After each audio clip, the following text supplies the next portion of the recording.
Hello friends, हमारी आज की वीडियो में आपका स्वागत है।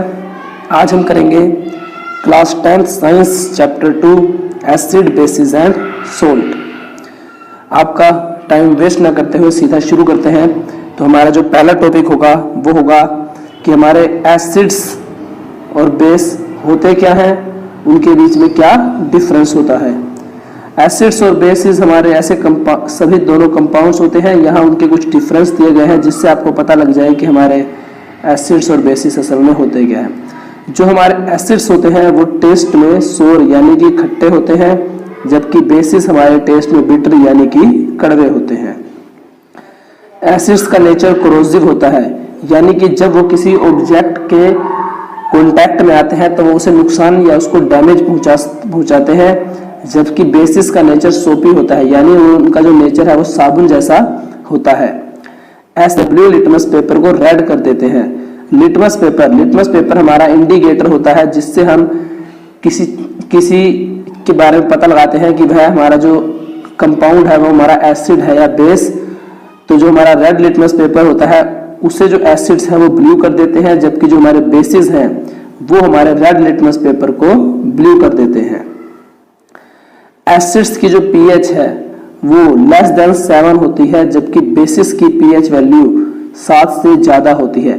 pH वैल्यू हमारी एसिड्स और बेसिस को काउंट करने के लिए स्टैंडर्ड यूनिट होती है।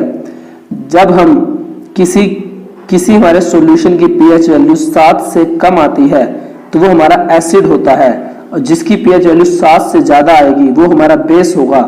और ऐसे सॉल्यूशन जिनकी pH वैल्यू 0 आती है वो हमारे ना तो एसिड होते हैं ना ही बेस। ऐसे सॉल्यूशंस को हम न्यूट्रल सॉल्यूशन कहते हैं।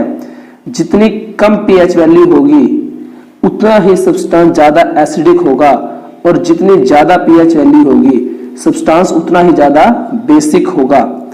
एसिड्स जो है ये अपने एक्वस सॉल्यूशन में, यानी कि जब इनको पानी में मिलाया जाता है तो ये H पॉजिटिव आयन प्रोड्यूस करते हैं, जबकि बेसिस अपने एक्वस सॉल्यूशन में OH नेगेटिव आयन प्रोड्यूस करते हैं।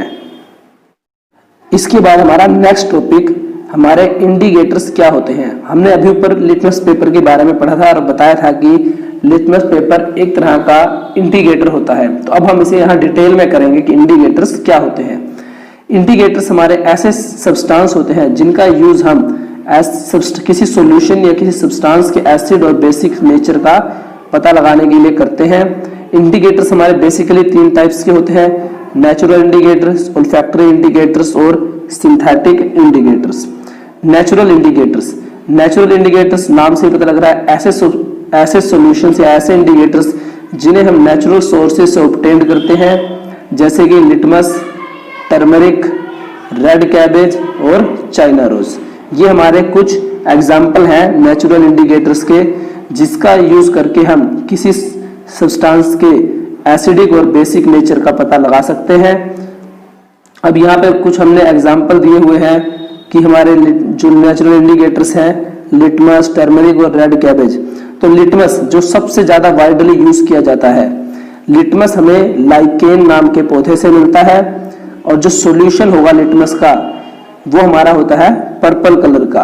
लेकिन जो हम लिटमस पेपर जनरली यूज करते हैं वो हमारा 2 कलर्स का आता है, ब्लू एंड रेड। जो हमारा एसिड होगा वो रेड लिटमस पेपर पे कोई असर नहीं दिखाएगा, जबकि हमारा एसिड ब्लू लिटमस पेपर को रेड कर देगा। उसी तरीके से जो हमारा बेस होगा वो हमारे रेड लिटमस पेपर को ब्लू कर देगा, जबकि ब्लू लिटमस पेपर पे हमारा बेस कोई असर नहीं दिखाएगा। उसके बाद अगर हम हल्दी की बात करें, हल्दी हमारा एक नेचुरल इंडिकेटर है, और हल्दी सबको पता है कि यह येलो कलर की होती है। जब हमारा हल्दी का सॉल्यूशन किसी बेस के कांटेक्ट में आएगा तो यह रेडिश ब्राउन हो जाएगा। जैसे कि आपने कपड़ों पे देखा होगा, जो कपड़ों पे हल्दी के दाग होते हैं, जब हम उसको साबुन से धोते हैं तो रेडिश ब्राउन कलर के हो जाते हैं, लेकिन एसिड्स के कांटेक्ट में हल्दी का कलर चेंज नहीं होता। यानी कि टर्मरिक का यूज करके हम बेसिस का पता तो इजीली लगा सकते हैं, क्योंकि बेसिस के कांटेक्ट में आके जो हमारे बेस हल्दी का कलर है वो रेडिश ब्राउन हो जाता है, लेकिन एसिड्स के कांटेक्ट में आने पर टर्मरिक का कलर चेंज नहीं होता और ना ही न्यूट्रल सॉल्यूशंस के कांटेक्ट में आने पर हल्दी का कलर चेंज होता है। उसके बाद जो हमारा नेक्स्ट इंडिकेटर है वो है हमारा रेड कैबेज। और रेड कैबेज जो है इसका जो जूस है ये भी ओरिजिनली जो हमारा होता है पर्पल कलर का ही होता है, लेकिन जब रेड कैबेज का सॉल्यूशन किसी एसिड के कांटेक्ट में आता है, किसी एसिड के कांटेक्ट में आता है तो यह रेडिश हो जाता है, और जब किसी बेस के कांटेक्ट में आता है तो उसका कलर चेंज होकर ग्रीनिश हो जाता है, जिससे हमें पता लग जाता है कि हमारा दिया हुआ जो सॉल्यूशन है वो हमारा एसिडिक है या बेसिस। यदि इसका जो पर्पल कलर है ये चेंज होके रेडिश होगा तो गिवन सॉल्यूशन हमारा एसिड होगा, और यदि उसका जो सॉल्यूशन का कलर ग्रीनिश हो जाएगा तो हमारा दिया हुआ जो सॉल्यूशन है वो हमारा बेस होगा। इसके बाद हम बात करते हैं ओल्फैक्टरी इंडिकेटर्स की। ओल्फैक्टरी इंडिकेटर्स ऐसे इंडिकेटर्स होते हैं जिनको जब एसिड और बेसिस में मिलाया जाता है तो इनकी स्मेल चेंज हो जाती है, और स्मेल चेंज होने से हमें पता लगता है कि जो हमारा सब्सटेंस है वो हमारा सब्सटेंस एसिड है या बेस है। तो यहाँ ओल्फैक्टरी इंडिकेटर्स के जो हमारे एग्जांपल हैं वो हैं ओनियन, वनीला, क्लोव ऑयल। ये हमारे कुछ ऐसे इंडिकेटर्स हैं जो एसिड्स या बेसिस के कांटेक्ट में आने पर अपनी स्मेल को चेंज कर देते हैं, जिससे हमें पता लग जाता है कि जो हमारा गिवन सॉल्यूशन है वो एसिड है या बेस। फर्स्ट सबसे पहले बात करें अगर ओनियन की, तो ओनियन का जो सॉल्यूशन है वो बेसिस के कांटेक्ट में आने पर अपनी स्मेल को खो देता है, लूज कर देता है, जबकि एसिड्स के कांटेक्ट में आने पर इसकी स्मेल में कोई चेंजेस नहीं होते। यानी कि जब हम ओनियन के सॉल्यूशन को या ओनियन के एक्सट्रैक्ट्स को किसी बेस के कांटेक्ट में लेकर जाएंगे तो ओनियन की स्मेल खत्म हो जाएगी, जबकि एसिड्स के कांटेक्ट में इसकी स्मेल चेंज नहीं होती, जिससे हम कह सकते हैं कि हमारा कोई सॉल्यूशन बेस है या एसिड है। उसी तरीके से वनीला भी बेसिस के कांटेक्ट में आने पर अपनी स्मेल खत्म कर देता है, अपनी स्मेल लूज कर देता है, जबकि एसिड्स के कांटेक्ट में आने पर वनीला की स्मेल भी चेंज नहीं होती। यानी कि अगर हमें कोई सॉल्यूशन दिया हुआ है और उसमें हम वनीला की कुछ बूंदें डालें और वनीला की स्मेल खत्म हो जाए तो हमारा गिवन सॉल्यूशन बेसिक होगा, और यदि उसकी स्मेल चेंज नहीं होती या उसकी स्मेल खत्म नहीं होती तो हमारा गिवन सॉल्यूशन या तो एसिड होगा या वो न्यूट्रल होगा। इसके बाद अगर हम बात करें क्लोव ऑयल की, तो क्लोव यानी जो हमारी लौंग होती है इसकी स्मेल सबको पता है कि काफी पावरफुल स्पाइसी स्मेल होती है, लेकिन यह भी सिर्फ एसिड्स के केसेस में ही डिटेक्ट की जा सकती है। यदि इसकी स्मेल को भी बेसिस से मिलाया जाए तो क्लोव ऑयल की स्मेल भी खत्म हो जाती है। यानी कि जो हमारे तीनों इंडिकेटर्स हमने करे हैं ओल्फैक्टरी इंडिकेटर्स, ये तीनों ही बेसिस के कांटेक्ट में आने पर अपनी स्मेल को लूज कर देते हैं, जबकि एसिड्स के कांटेक्ट में आने पर इनकी स्मेल चेंज नहीं होती। इसके बाद हमारा जो नेक्स्ट इंडिकेटर्स हम करेंगे वो है हमारे सिंथेटिक इंडिकेटर्स। सिंथेटिक इंडिकेटर्स यानी ऐसे इंडिकेटर्स जिन्हें हम लेबोरेटरी में प्रिपेयर करते हैं या सिंथेसाइज करते हैं, और ये हमें नेचर से नहीं मिलते, यानी ये मैन मेड हैं और इन्हें सिंथेसाइज किया जाता है लेबोरेटरी में, जैसे कि फिनोफ्थलीन और मिथाइल ऑरेंज। फिनोफ्थलीन हमारा जो लिक्विड होता है ये कलरलेस होता है, और जब यह बेसिस के कांटेक्ट में आता है तो यह पिंक कलर का हो जाता है, जबकि एसिड्स के कांटेक्ट में आने पर फिनोफ्थलीन का कलर चेंज नहीं होता, फिनोफ्थलीन हमारा कलरलेस ही रहता है। और जो हमारा मिथाइल ऑरेंज है, मिथाइल ऑरेंज का जो हमारा सॉल्यूशन होता है ये हमारा ऑरेंज कलर का होता है, नाम में ही इसका है कि मिथाइल ऑरेंज, तो जो हमारा इसका सॉल्यूशन होगा ये ऑरेंज कलर का होगा, और जब ये एसिड्स के कांटेक्ट में आएगा तो ये रेड कलर का हो जाएगा, और बेसिस के कांटेक्ट में आने पर ये येलो कलर का हो जाएगा। तो अभी हमने करे थे नेचुरल इंडिकेटर्स, सिंथेटिक और ओल्फैक्टरी इंडिकेटर्स। नेचुरल इंडिकेटर्स हमारे लिटमस, टर्मरिक, रेड कैबेज, ये तीनों ही हमें नेचर से मिलते हैं, और ये जो हमारे हैं ये नेचुरल इंडिकेटर्स हैं। उसके बाद हमने क्या था ओल्फैक्टरी इंडिकेटर्स। ओल्फैक्टरी इंडिकेटर्स ऐसे इंडिकेटर जिन्हें हम एसिड्स और बेसिस के साथ मिलाएं तो इनकी स्मेल में चेंजेस आ जाते हैं, जैसे कि ओनियन, वनीला और क्लोव ऑयल। और हमारा जो थर्ड था ये हमारा था सिंथेटिक इंडिकेटर। सिंथेटिक इंडिकेटर्स जो हमें लेबोरेटरी में मिलते हैं या मैनमेड होते हैं और हम इन्हें सिंथेसाइज करते हैं, जैसे कि फिनोल्फ्थलीन या मिथाइल ऑरेंज। इसके बाद हम करेंगे अपना नेक्स्ट टॉपिक। हमारा जो नेक्स्ट टॉपिक है ये एक क्वेश्चन है। अभी हमने ऊपर सारे इंडिकेटर्स किए थे और हमने जिन्होंने भी उन्हें याद रखा होगा वो इस क्वेश्चन को इजीली कर पाएंगे। तो लेट अस सी क्या दिया हुआ है इस क्वेश्चन में। तो यहां हमें 3 टेस्ट ट्यूब्स दी हैं। एक टेस्ट ट्यूब में डिस्टिल्ड वाटर है, एक में एसिडिक सॉल्यूशन है और एक में बेसिक सॉल्यूशन है। जो हमारा डिस्टिल्ड वाटर होता है ये हमारा ना तो एसिडिक होता है और ना ही बेसिक होता है, फर्स्ट पॉइंट। ओके, उसके बाद हमें एक रेड लिटमस दिया हुआ है, लिटमस पेपर, और हमें यह बताना है कि हमारे किस टेस्ट ट्यूब में कौन सा सॉल्यूशन होगा। यानी 3 टेस्ट ट्यूब्स, एक में डिस्टिल्ड वाटर, एक में एसिडिक, एक में बेसिक, और दिया हुआ है सिर्फ रेड लिटमस पेपर, और हमें यह बताना है कि किस टेस्ट ट्यूब में क्या है। तो सबसे पहले, क्योंकि हमने किया था कि जो हमारे सॉल्यूशंस होते हैं एसिडिक नहीं, जो हमारे बेसिक सॉल्यूशंस होते हैं वो हमारे रेड लिटमस पेपर का कलर चेंज कर देते हैं, जबकि हमारे acidic solutions red litmus paper का कलर चेंज नहीं करते। तो हम सबसे पहले अपने रेड लिटमस पेपर को सभी टेस्ट ट्यूब्स में टर्न बाय टर्न, बारी बारी डुबो के देखेंगे, और जिस टेस्ट ट्यूब में हमारा रेड लिटमस पेपर का कलर चेंज हो गया और हमारा red litmus paper blue colour का हो गया, वो हमारा जो सॉल्यूशन होगा वो हमारा बेसिक नेचर का होगा। अब हमारे पास एक सॉल्यूशन का तो हमने पता लगा लिया कि हमारा red litmus paper blue colour का हुआ, तो वो हमारा बेसिक सॉल्यूशन हो गया।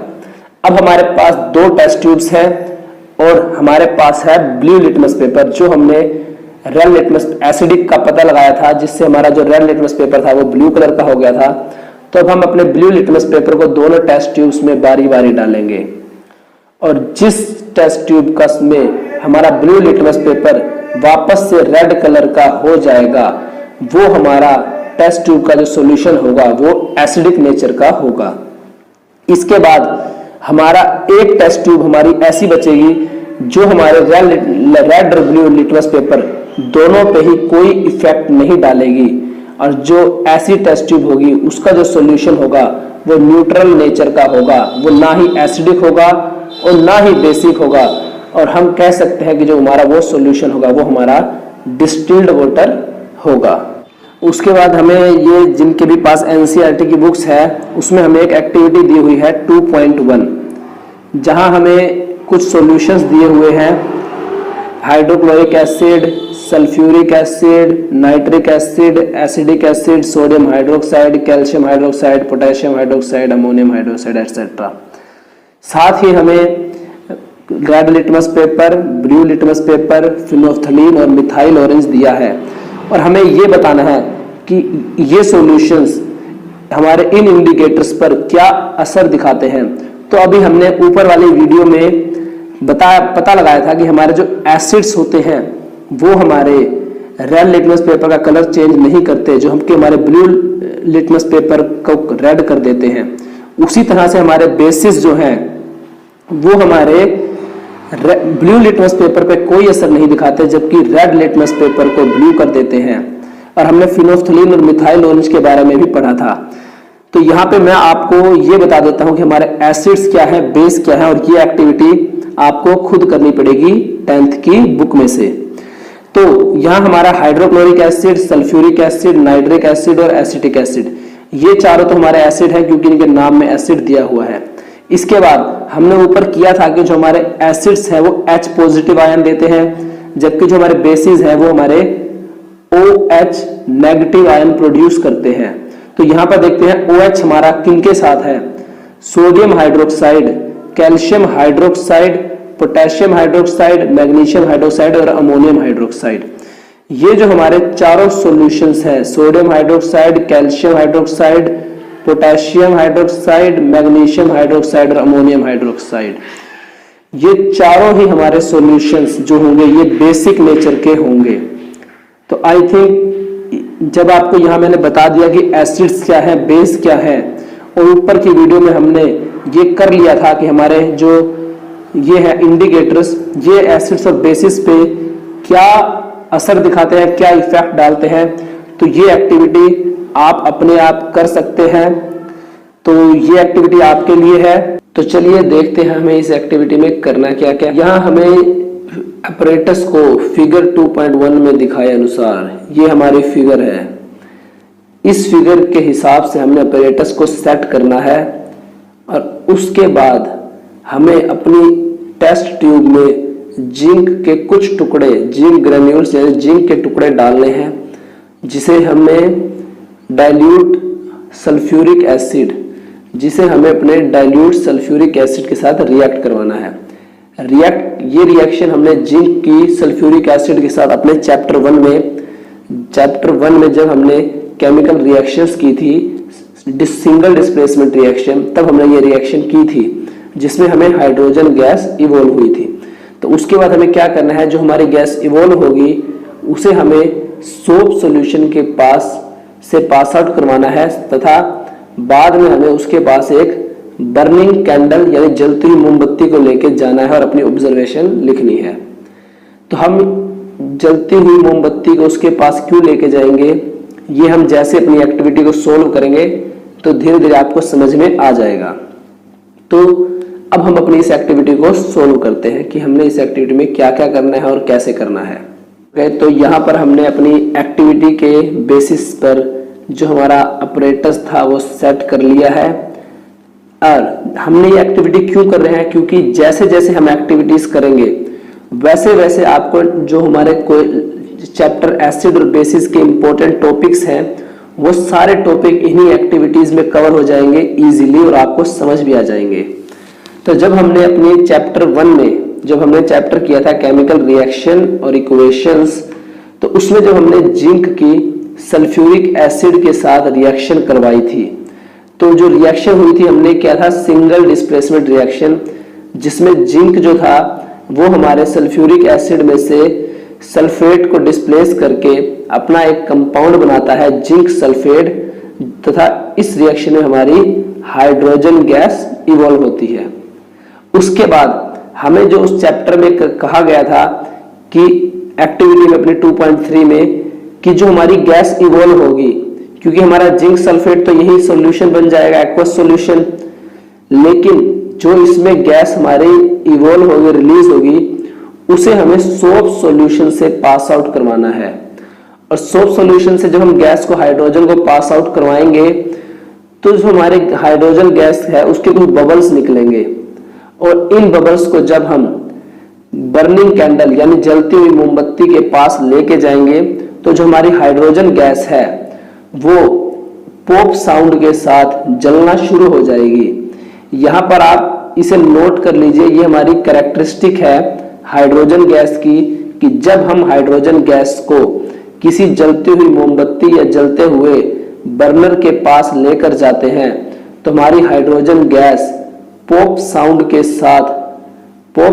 साथ जलना शुरू हो जाते हैं। क्योंकि कई बार एग्जाम में पूछ लेते हैं कि आप कैसे आइडेंटिफाई करेंगे कि जो गैस किसी रिएक्शन में इवॉल्व हुई है वो हाइड्रोजन गैस है या नहीं। तो यहाँ पर हमने हाइड्रोजन की रिएक्शन भी करवाई, उसे सोप सॉल्यूशन से पास आउट करके अपने ऑब्जर्वेशन भी लिख दी कि जो हमारी गैस होगी वो हाइड्रोजन गैस होगी और वो पॉप साउंड के साथ बर्न होगी।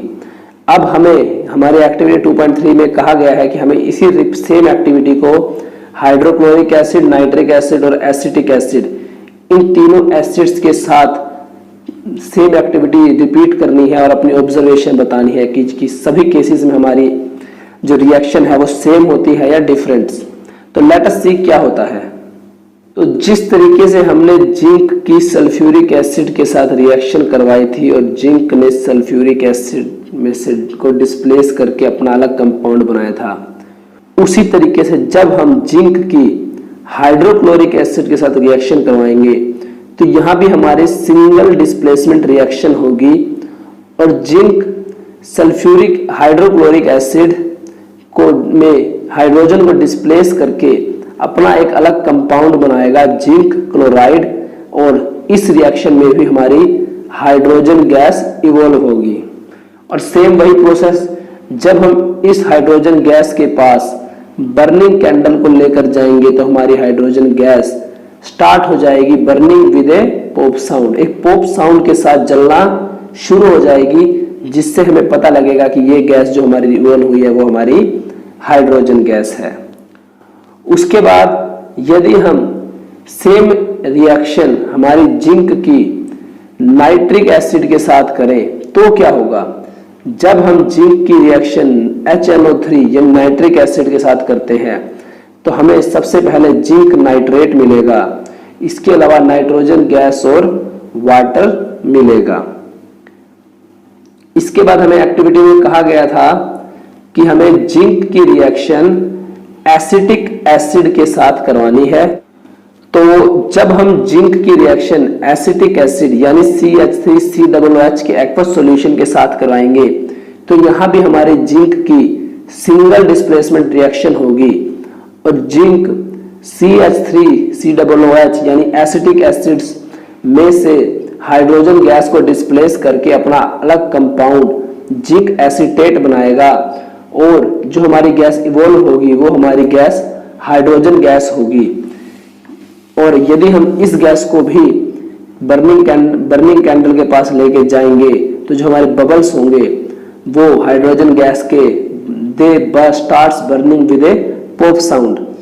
यानी कि हमने जो अपनी पूरी ऑब्जर्वेशन है उस बेसिस पर हम क्या कह सकते हैं, अब जब हमने जिंक की अपनी जो रिएक्शन करवाई है सभी एसिड्स के साथ, उस बेसिस पर हम क्या कह सकते हैं, उस बेसिस पर हम कह सकते हैं कि जो हमारी मेटल्स हैं वो जब एसिड्स के साथ रिएक्ट करती हैं तो एक सोल्ट, यानी जो इन्होंने यहाँ सोल्ट बनाया, एक सोल्ट बनाती हैं, साथ ही जो गैस रिलीज होती है वो हमारी हाइड्रोजन गैस होती है। ये क्वेश्चंस एग्जाम में कई बार पूछा जाता है कि हमारे जो मेटल्स हैं वो एसिड्स के साथ रिएक्ट करने पर क्या क्या बनाती हैं। तो हमारे जो मेटल्स हैं वो एसिड्स के साथ रिएक्ट करने पर एक कंपाउंड, एक सोल्ट बनाएंगी, साथ ही मेटल्स के एसिड के रिएक्शन पर हाइड्रोजन गैस इवॉल्व होगी। उसके बाद जो बहुत बार क्वेश्चन पूछा जाता है वो ये होता है कि आप कैसे टेस्ट कर सकते हैं कि किसी रिएक्शन में जो गैस इवॉल्व हुई है वो गैस हमारी हाइड्रोजन गैस है। ये हमने अभी ऊपर एक्टिविटी में किया है कि जब हम एक बर्निंग कैंडल को हाइड्रोजन गैस के पास लेके जाते हैं तो हाइड्रोजन गैस एक पॉप साउंड के साथ जलना शुरू हो जाती है। ऐसा क्यों होता है? ऐसा इसलिए होता है कि जो हमारी हाइड्रोजन गैस है वो जब जलती है तो वो एक एक्सप्लोसिवली लाउड साउंड के साथ जलती है, और ये हमारा जो टेस्ट है, ये टेस्ट है जिससे हम कभी भी पता लगा सकते हैं कि जो हमारी रिएक्शन में गैस इवॉल्व हुई है वो गैस हमारी कौन सी गैस है। इसके बाद हमारी नेक्स्ट एक्टिविटी 2.4, ये रिएक्शन होगी हमारी मेटल्स की बेसिस के साथ, कि हमारे जो बेस हैं वो मेटल्स के साथ कैसे रिएक्ट करते हैं। तो यहां हमें सेम एक्टिविटी करनी है, सेम अपरेटस होगा हमारा जैसा हमने एक्टिविटी 2.3 में किया था, बस उसमें हमें सल्फ्यूरिक एसिड की जगह यहां हमें एक बेस दिया है सोडियम हाइड्रोक्साइड। सोडियम हाइड्रोक्साइड की रिएक्शन हम जिंक के साथ करवाएंगे और अपनी ऑब्जर्वेशन को रिकॉर्ड करेंगे क्या होता है। लेट अस सी। तो जब हम अपनी एक्टिविटी 2.4 में जिंक की रिएक्शन करवाएंगे सोडियम हाइड्रोक्साइड के साथ जो कि हमारा बेसिक सॉल्यूशन है, तो सबसे पहले हमें एक सोल्ट मिलेगा जो हमारा होगा सोडियम जिंकेट, साथ ही हमें हाइड्रोजन गैस इवॉल्व होती हुई मिलेगी। सो हाइड्रोजन गैस की पहचान कैसी करनी है, अभी हमने ऊपर ये हमने याद किया था कि हाइड्रोजन गैस की पहचान होती है कि जब हम बर्निंग कैंडल को लेके जाते हैं तो वो पॉप साउंड के साथ जलती है। तो यहाँ पर जो हमारी रिएक्शन हुई मेटल की बेस के साथ, ये रिएक्शन सेम रिएक्शन है जो मेटल की एसिड के साथ होती है, जिसमें हमें एक सोल्ट मिलता है और हाइड्रोजन गैस मिलती है। लेकिन एसिड्स के केस में ये रिएक्शन आप कभी भी किसी भी मेटल को जब एसिड से रिएक्ट करवाएंगे तो हमें सोल्ट और हाइड्रोजन गैस मिलेगा। लेकिन बेसिस के केसेस में ये रिएक्शन सभी बेसिस के साथ पॉसिबल नहीं है, क्योंकि हमारे कुछ बेसिस होते हैं जो एक्वस सॉल्यूशन उनका होता है, कुछ बेसिस हमारे वाटर में सोल्यूबल नहीं होते। ऐसे बेसिस जो हमारे वाटर में सोल्यूबल होते हैं उन्हें हम एल्कलाई कहते हैं। इसके बाद हमारी नेक्स्ट एक्टिविटी 2.5 कि जो हमारे मेटल कार्बोनेट्स हैं और मेटल हाइड्रोजन कार्बोनेट्स वो एसिड्स के साथ कैसे रिएक्ट करते हैं। तो जहां पर जो हमारी एक्टिविटी है 2.5, इसमें हमें मेटल कार्बोनेट्स और मेटल हाइड्रोजन कार्बोनेट्स की एसिड्स के साथ रिएक्शन करवानी है। कैसे? हमें दो टेस्ट ट्यूब दी हुई हैं ए और बी। एक टेस्ट ट्यूब में हमारा होगा सोडियम कार्बोनेट का एक्वस सॉल्यूशन और दूसरी टेस्ट ट्यूब में हमारा सोडियम हाइड्रोजन कार्बोनेट का सॉल्यूशन होगा, एक्वस सॉल्यूशन। हमें इन दोनों ही टेस्ट ट्यूब्स में हम HCl यानी हाइड्रोक्लोरिक एसिड्स को डालेंगे और हमें क्या ऑब्जर्व करते हैं ये हम अपनी ऑब्जर्वेशन में लिखेंगे कि क्या रिएक्शन होगी दोनों के बीच, और उसके बाद जो गैस हमारी पास आउट होगी उस गैस को हम लाइम वाटर यानी कि कैल्शियम हाइड्रोक्साइड के सॉल्यूशन से पास आउट करेंगे। लाइम वाटर हमने अपनी पहली रिएक्शन जो चैप्टर 1 किया था केमिकल रिएक्शन एंड इक्वेशन, उसमें हमने किया था कि जो हमारा कैल्शियम हाइड्रोक्साइड का सॉल्यूशन होता है उसे हम लाइम वाटर भी कहते हैं। तो लेट अस सी, जब हम सोडियम कार्बोनेट और सोडियम हाइड्रोजन कार्बोनेट को डाइल्यूट हाइड्रोक्लोरिक एसिड के साथ रिएक्ट करवाते हैं तो क्या होता है। तो जब हम, ये हमें यहाँ अपरेटस दिया हुआ है, तो जब हम सोडियम कार्बोनेट की रिएक्शन हाइड्रोक्लोरिक एसिड से करवाएंगे तो सबसे पहले हमें NaCl यानी कि सोडियम क्लोराइड यानी कि एक सोल्ट मिलेगा। सोडियम क्लोराइड जो हमारा सोल्ट है ये हमारा, इसे हम कॉमन सोल्ट भी कहते हैं क्योंकि जो घरों में हम नमक यूज करते हैं उसका केमिकल फॉर्मूला भी NaCl यानी सोडियम क्लोराइड होता है। इसके साथ ही हमें वाटर यानी कि पानी मिलेगा तथा जो गैस इवॉल्व होगी वो गैस होगी कार्बन डाइऑक्साइड। सेम रिएक्शन जब हम अपने सोडियम हाइड्रोजन कार्बोनेट यानी कि मेटल हाइड्रोजन कार्बोनेट को हाइड्रोक्लोरिक एसिड के साथ रिएक्ट करवाएंगे तो इसमें भी हमें NaCl मिलेगा, साथ ही वाटर तथा कार्बन डाइऑक्साइड गैस मिलेगी। और यदि हम अपनी इस जो हमारी गैस इवॉल्व हुई है कार्बन डाइऑक्साइड गैस, इस गैस को हम लाइम वाटर यानी कैल्शियम हाइड्रोक्साइड के सॉल्यूशन से पास आउट करेंगे तो ये हमारे लाइम वाटर का जो कलर है उसको मिल्की कर देगी, इसको दूधिया सफेद रंग का कर देगी। ऐसा क्यों होगा? ऐसा इसलिए होगा कि जो हमारा कैल्शियम कार्बन डाइऑक्साइड गैस है ये लाइम वाटर यानी कैल्शियम हाइड्रोक्साइड के साथ रिएक्ट करके कैल्शियम कार्बोनेट और वाटर बनाती है। और जो हमारा कैल्शियम कार्बोनेट है ये हमारा मार्बल यानी पत्थर का भी केमिकल फॉर्मूला होता है और कैल्शियम कार्बोनेट की वजह के बनने की वजह से ही हमारा लाइम वाटर जो है वो मिल्की कलर का हो जाएगा। लेकिन जब हम जरूरत से ज्यादा मात्रा में यानी कि कैल्शियम कार्बोनेट को और बार बार उसी लाइम वाटर से पास आउट करेंगे तो जो हमारा लाइम वाटर का मिल्की कलर होगा वो डिसअपीयर यानी खत्म हो जाएगा। ऐसा क्यों होगा? ऐसा इसलिए होगा क्योंकि यहां तो हमारा कैल्शियम हाइड्रोक्साइड से रिएक्ट करके कार्बन डाइऑक्साइड ने कैल्शियम कार्बोनेट बनाया था, कैल्शियम कार्बोनेट।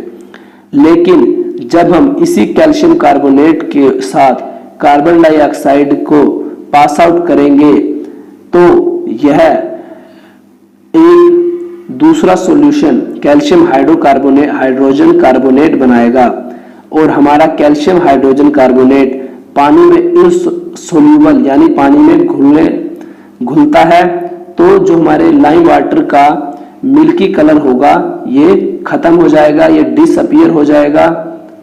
तो इस एक्टिविटी से हमने क्या ऑब्जर्व किया?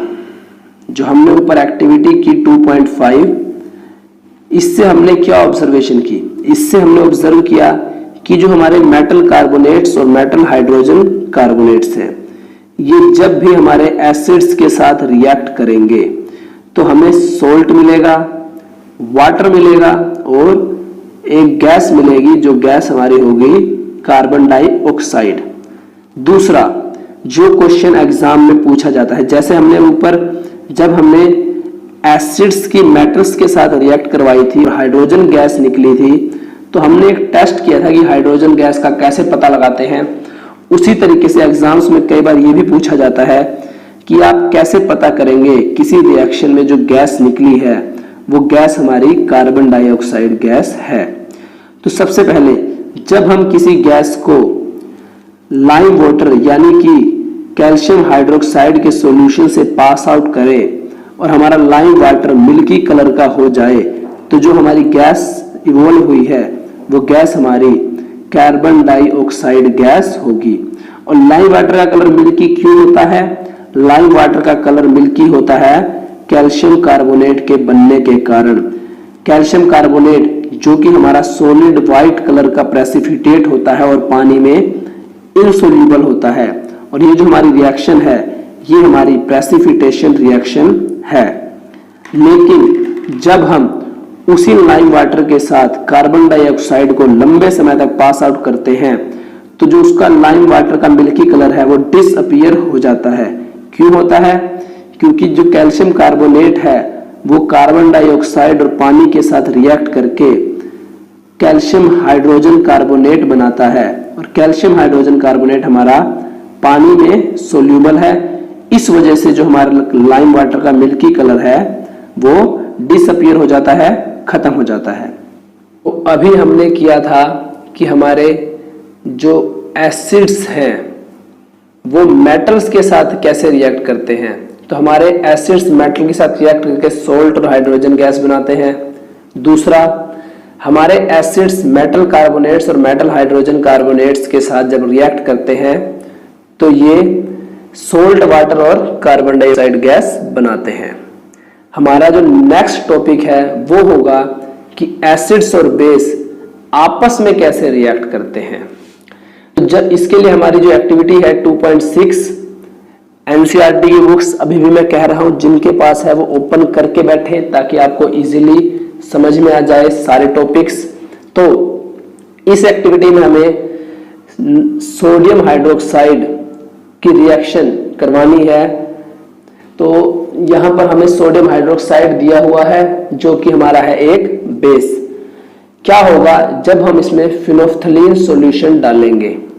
फिनोफ्थलीन हमने किया था कि फिनोफ्थलीन हमारा एक इंडिकेटर है जिससे हम पता लगाते हैं कि हमारा जो कोई सॉल्यूशन है वो हमारा एसिडिक सॉल्यूशन है या बेसिक सॉल्यूशन।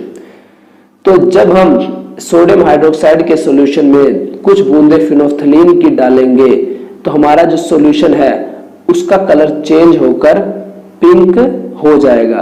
पिंक इसलिए होगा क्योंकि हमारा फिनोफ्थलीन हमने बताया कि इंडिकेटर है और हमारा NaOH बेसिक नेचर का होता है। उसके बाद हमें एक्टिविटी में कहा गया है कि इसी पिंक सॉल्यूशन में कुछ बूंदे हाइड्रोक्लोरिक एसिड की ड्रॉप बाय ड्रॉप करके डालें। अब क्या होगा जब हम अपने पिंक सॉल्यूशन में, जो कि हमारा सॉल्यूशन सोडियम हाइड्रोक्साइड और फिनोफ्थलीन का है, जब हम अपने इस सॉल्यूशन में कुछ बूंदे हाइड्रोक्लोरिक एसिड की डालेंगे तो हमारा सॉल्यूशन जो है वो अपने आप कलरलेस हो जाएगा। जो हमारा पिंक कलर है सॉल्यूशन का वो डिसअपीयर हो जाएगा और हमारा सॉल्यूशन कलरलेस हो जाएगा। ऐसा क्यों होगा? ऐसा इसलिए होगा कि जो हमारा HCl है हाइड्रोक्लोरिक एसिड वो एसिडिक नेचर का है और हमारा सोडियम हाइड्रोक्साइड बेसिक नेचर का है। और जब ये दोनों आपस में रिएक्ट करते हैं तो रिएक्ट करने के बाद हमें यहाँ सोल्ट मिलेगा NaCl और वाटर मिलेगा। यानी ये दोनों एक दूसरे के इफेक्ट को कैंसल आउट कर देंगे, जिससे हमें NaCl मिलेगा जो कि ना हमारा एसिड होगा और ना ही बेस होगा। और ऐसा होने से जो हमारा फिनोफ्थलीन है उसका पिंक कलर डिसअपीयर हो जाएगा। तो यही हमारा जो नेक्स्ट क्वेश्चन हमें पूछा गया है एक्टिविटी में कि हमारा जो फिनोफ्थलीन है उसका कलर एसिड के डालने के बाद चेंज क्यों होता है? तो ऐसा इसीलिए होगा कि जो हमारे सॉल्यूशन का बेसिक नेचर है वो एसिड के डालने के बाद न्यूट्रीफाइड हो जाएगा और इसीलिए हमारे फिनोल्फ्थालीन का कलर जो पिंक था वो चेंज होकर वापस से ही कलरलेस हो जाएगा। उसके बाद यह एक्टिविटी में बोला है कि इसी कलरलेस सॉल्यूशन में सोडियम हाइड्रोक्साइड की कुछ बूंदें दोबारा से डालो और डालने के बाद नोट करो कि क्या जो हमारा फिनोल्फ्थालीन है उसका पिंक कलर दोबारा से अपीयर हो जाता है। तो हाँ, क्योंकि जो हमारा न्यूट्रल सॉल्यूशन है HCl डालने के बाद हमारा सॉल्यूशन न्यूट्रल हो गया था, न्यूट्रीफाइड हो गया था, उसमें जब हम दोबारा से कुछ बूंदे सोडियम हाइड्रोक्साइड यानी कि किसी बेस की डालेंगे तो हमारा इंडिकेटर दोबारा से पिंक कलर का हो जाएगा, क्योंकि फिनोल्फ्थालीन जो है वो बेसिस के कांटेक्ट में आने पर अपना कलर चेंज करके पिंक कलर का हो जाता है। तो इसके बाद हमारा नेक्स्ट क्वेश्चन है कि आप क्या कहते हैं कि ऐसा क्यों हुआ? Why do you think this is happened? तो ऐसा इसलिए हुआ क्योंकि HCl के डालने के बाद हमारा सॉल्यूशन न्यूट्रल हो गया था, लेकिन जैसे ही हमने इसमें कुछ बूंदे सोडियम हाइड्रोक्साइड की डाली तो हमारा सॉल्यूशन दोबारा से बेसिक नेचर का हो गया और बेसिक नेचर का होने की वजह से जो हमारा फिनोल्फ्थालीन है इसका कलर दोबारा से पिंक कलर का हो गया, क्योंकि हमारा फिनोल्फ्थालीन एक नेचुरल इंडिकेटर है और नेचुरल इंडिकेटर फिनोल्फ्थालीन बेसिस के कांटेक्ट में आने पर पिंक कलर का हो जाता है। तो अपनी एक्टिविटी 2.6 के बेसिस पर हम क्या कह सकते हैं?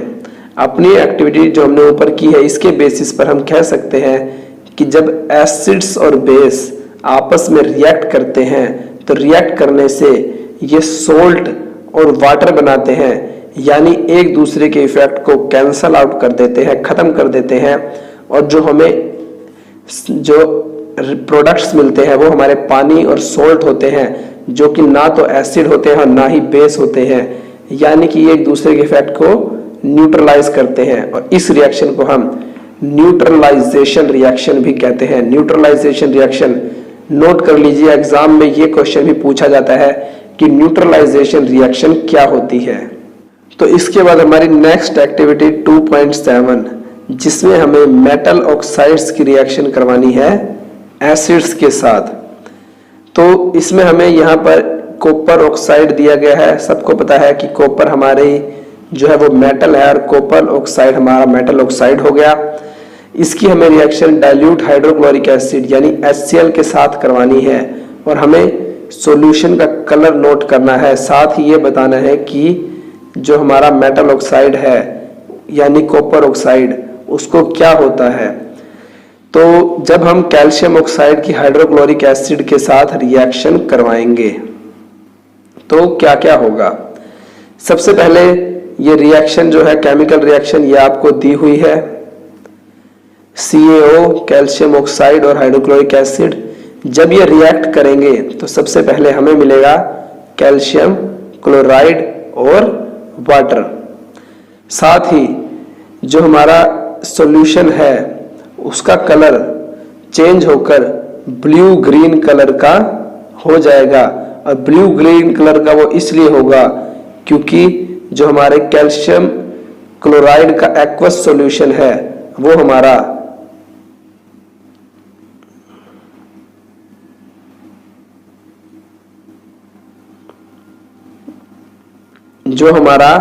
कैल्शियम क्लोराइड का एक्वस सॉल्यूशन है वो हमारा ब्लू ग्रीन कलर का होगा।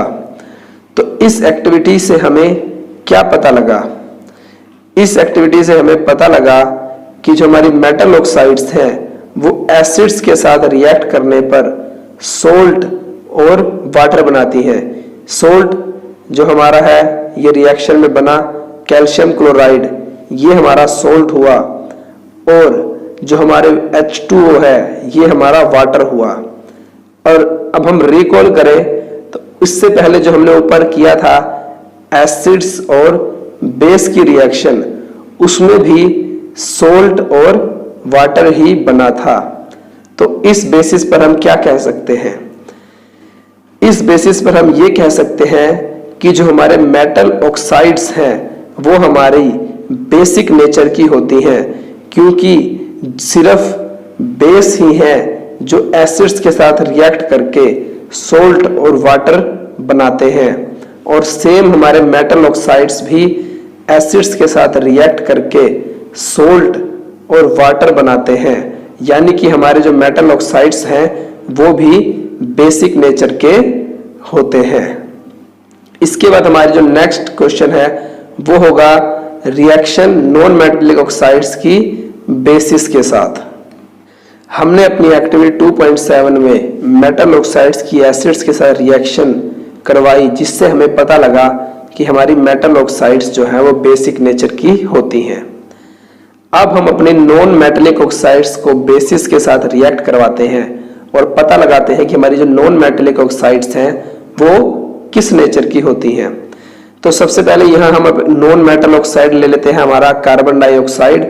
कार्बन हमारी नॉन मेटल है और यहाँ कार्बन डाइऑक्साइड हमारा नॉन मेटल ऑक्साइड का काम करेगा। साथ ही हम इसकी रिएक्शन करवाते हैं अपने एक बेस के साथ, लाइम वाटर, कैल्शियम हाइड्रोक्साइड, जो कि एक बेस है।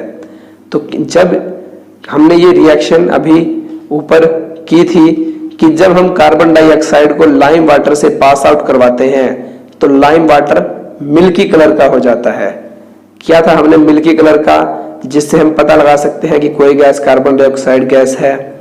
तो जब हम कार्बन डाइऑक्साइड की रिएक्शन करवाएंगे लाइम वाटर के साथ तो हमें यहाँ सोल्ट मिलेगा, कैल्शियम कार्बोनेट और वाटर। अगर हम यहाँ देखें तो ये रिएक्शन भी हमारी सेम ये रिएक्शन ही हो गई कि यहाँ जब हम नॉन मेटेलिक ऑक्साइड की रिएक्शन किसी बेस के साथ करवाएंगे तो भी हमें सोल्ट और वाटर ही मिलेगा। यानी कि हमारे जो नॉन मेटेलिक ऑक्साइड्स हैं वो हमारे नेचर में एसिडिक नेचर के हुए, यानी ये रिएक्शन भी हमारी न्यूट्रलाइजेशन रिएक्शन हुई। अब इसे जल्दी से याद कर लेते हैं कि जब हमारे एसिड्स बेसिस के साथ रिएक्ट करेंगे, जब हमारे एसिड बेसिस के साथ रिएक्ट करेंगे तो सोल्ट एंड वाटर बनाएंगे। उसी तरीके से जब हमारे मेटल ऑक्साइड्स एसिड्स के साथ रिएक्ट करेंगे तो ये भी सोल्ट और वाटर बनाएंगे, क्योंकि हमारे मेटल ऑक्साइड जो है वो एसिड बेसिक नेचर के होते हैं और हमारे नॉन मेटेलिक ऑक्साइड जो है वो एसिडिक नेचर के होते हैं। इसीलिए ये भी जब नॉन मेटेलिक ऑक्साइड किसी बेस के साथ रिएक्ट करेंगे तो साल्ट और वाटर बनाएंगे। आपको सिर्फ इसमें 3 पॉइंट्स याद करने हैं और ये सब याद करने की कोई जरूरत नहीं होगी। वो 3 पॉइंट क्या है? फर्स्ट पॉइंट कि एसिड और बेस की रिएक्शन होने पर सोल्ट और वाटर बनता है और ये रिएक्शन हमारी न्यूट्रलाइजेशन रिएक्शन कहलाती है। सेकंड पॉइंट, जो हमारे मेटल ऑक्साइड हैं वो हमारे बेसिक नेचर के होते हैं और जो हमारे नॉन मेटेलिक ऑक्साइड्स हैं वो हमारे एसिडिक नेचर के होते हैं। तो ये 3 पॉइंट याद रखने से आप रिएक्शन जो नॉन मेटेलिक ऑक्साइड की है बेस के साथ वो भी याद कर पाएंगे, साथ ही आप मेटल ऑक्साइड की रिएक्शन एसिड के साथ वो भी याद कर लेंगे। और यदि एग्जाम में आपसे पूछा जाए न्यूट्रलाइजेशन रिएक्शन तो आप वो भी लिख सकते हैं कि हमारे जो नॉन बेसिस हैं वो एसिड से रिएक्ट करके सोल्ट और वाटर बनाएंगे। उसके बाद हम करेंगे कुछ हमारे क्वेश्चंस दिए हैं इन्हीं एक्टिविटीज से बेसिस। तो इन्हीं एक्टिविटीज से बेस कुछ क्वेश्चंस हैं।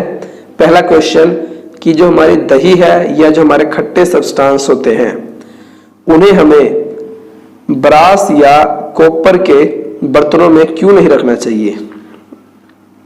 ओके, जो हमारे कॉपर, दही या हमारे जो खट्टे सब्सटेंस हैं उनमें हमारा एसिड होता है और एसिड्स हमने किया था, जो हमारे एसिड्स हैं ये मेटल्स के साथ रिएक्ट करते हैं, काफी रिएक्टिव मेटल्स हैं। तो जब ये हमारे ब्रास या कॉपर वेसल से रिएक्ट करेंगे तो ये कुछ हार्मफुल यानी नुकसान पहुंचाने वाले या जहरीले प्रोडक्ट्स बनाएंगे, जिससे हमारा जो फूड है वो हमारा फूड खराब हो जाएगा और हमारी हेल्थ भी खराब हो जाएगी।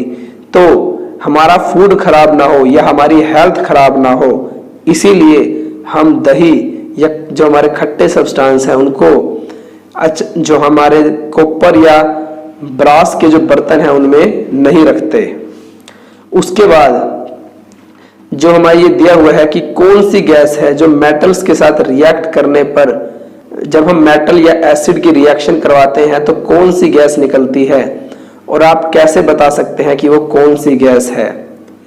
ये एक्टिविटी हमने अभी की थी, आप सबको याद होनी चाहिए। हमने जिंक ग्रेन्यूल्स को हाइड्रोक्लोरिक एसिड या सल्फ्यूरिक एसिड के साथ रिएक्ट करवाया था, जिससे हमारी एक गैस निकली थी।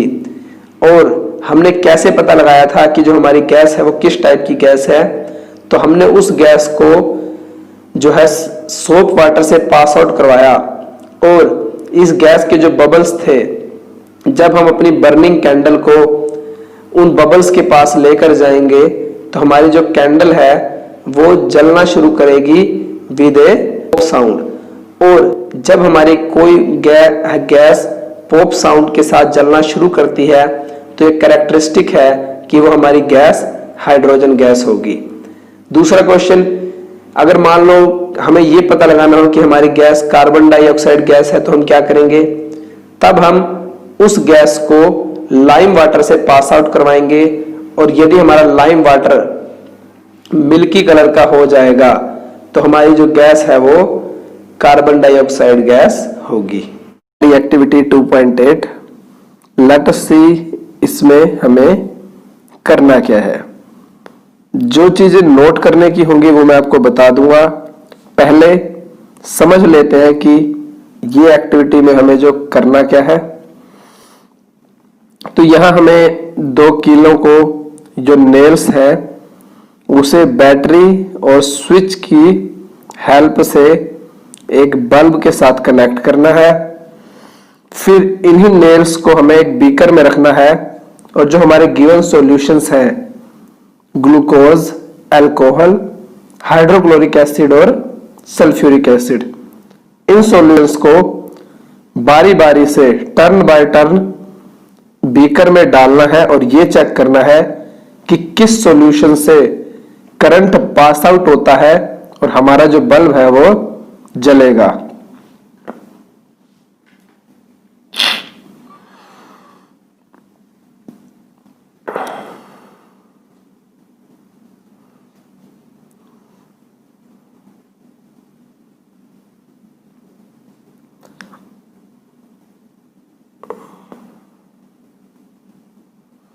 तो जब हम बीकर में हाइड्रोक्लोरिक एसिड या सल्फ्यूरिक एसिड डालते हैं तो जो हमारा बल्ब है वो जलना स्टार्ट हो जाता है, लेकिन अल्कोहल या ग्लूकोज के केस में हमारा बल्ब है वो नहीं जलता।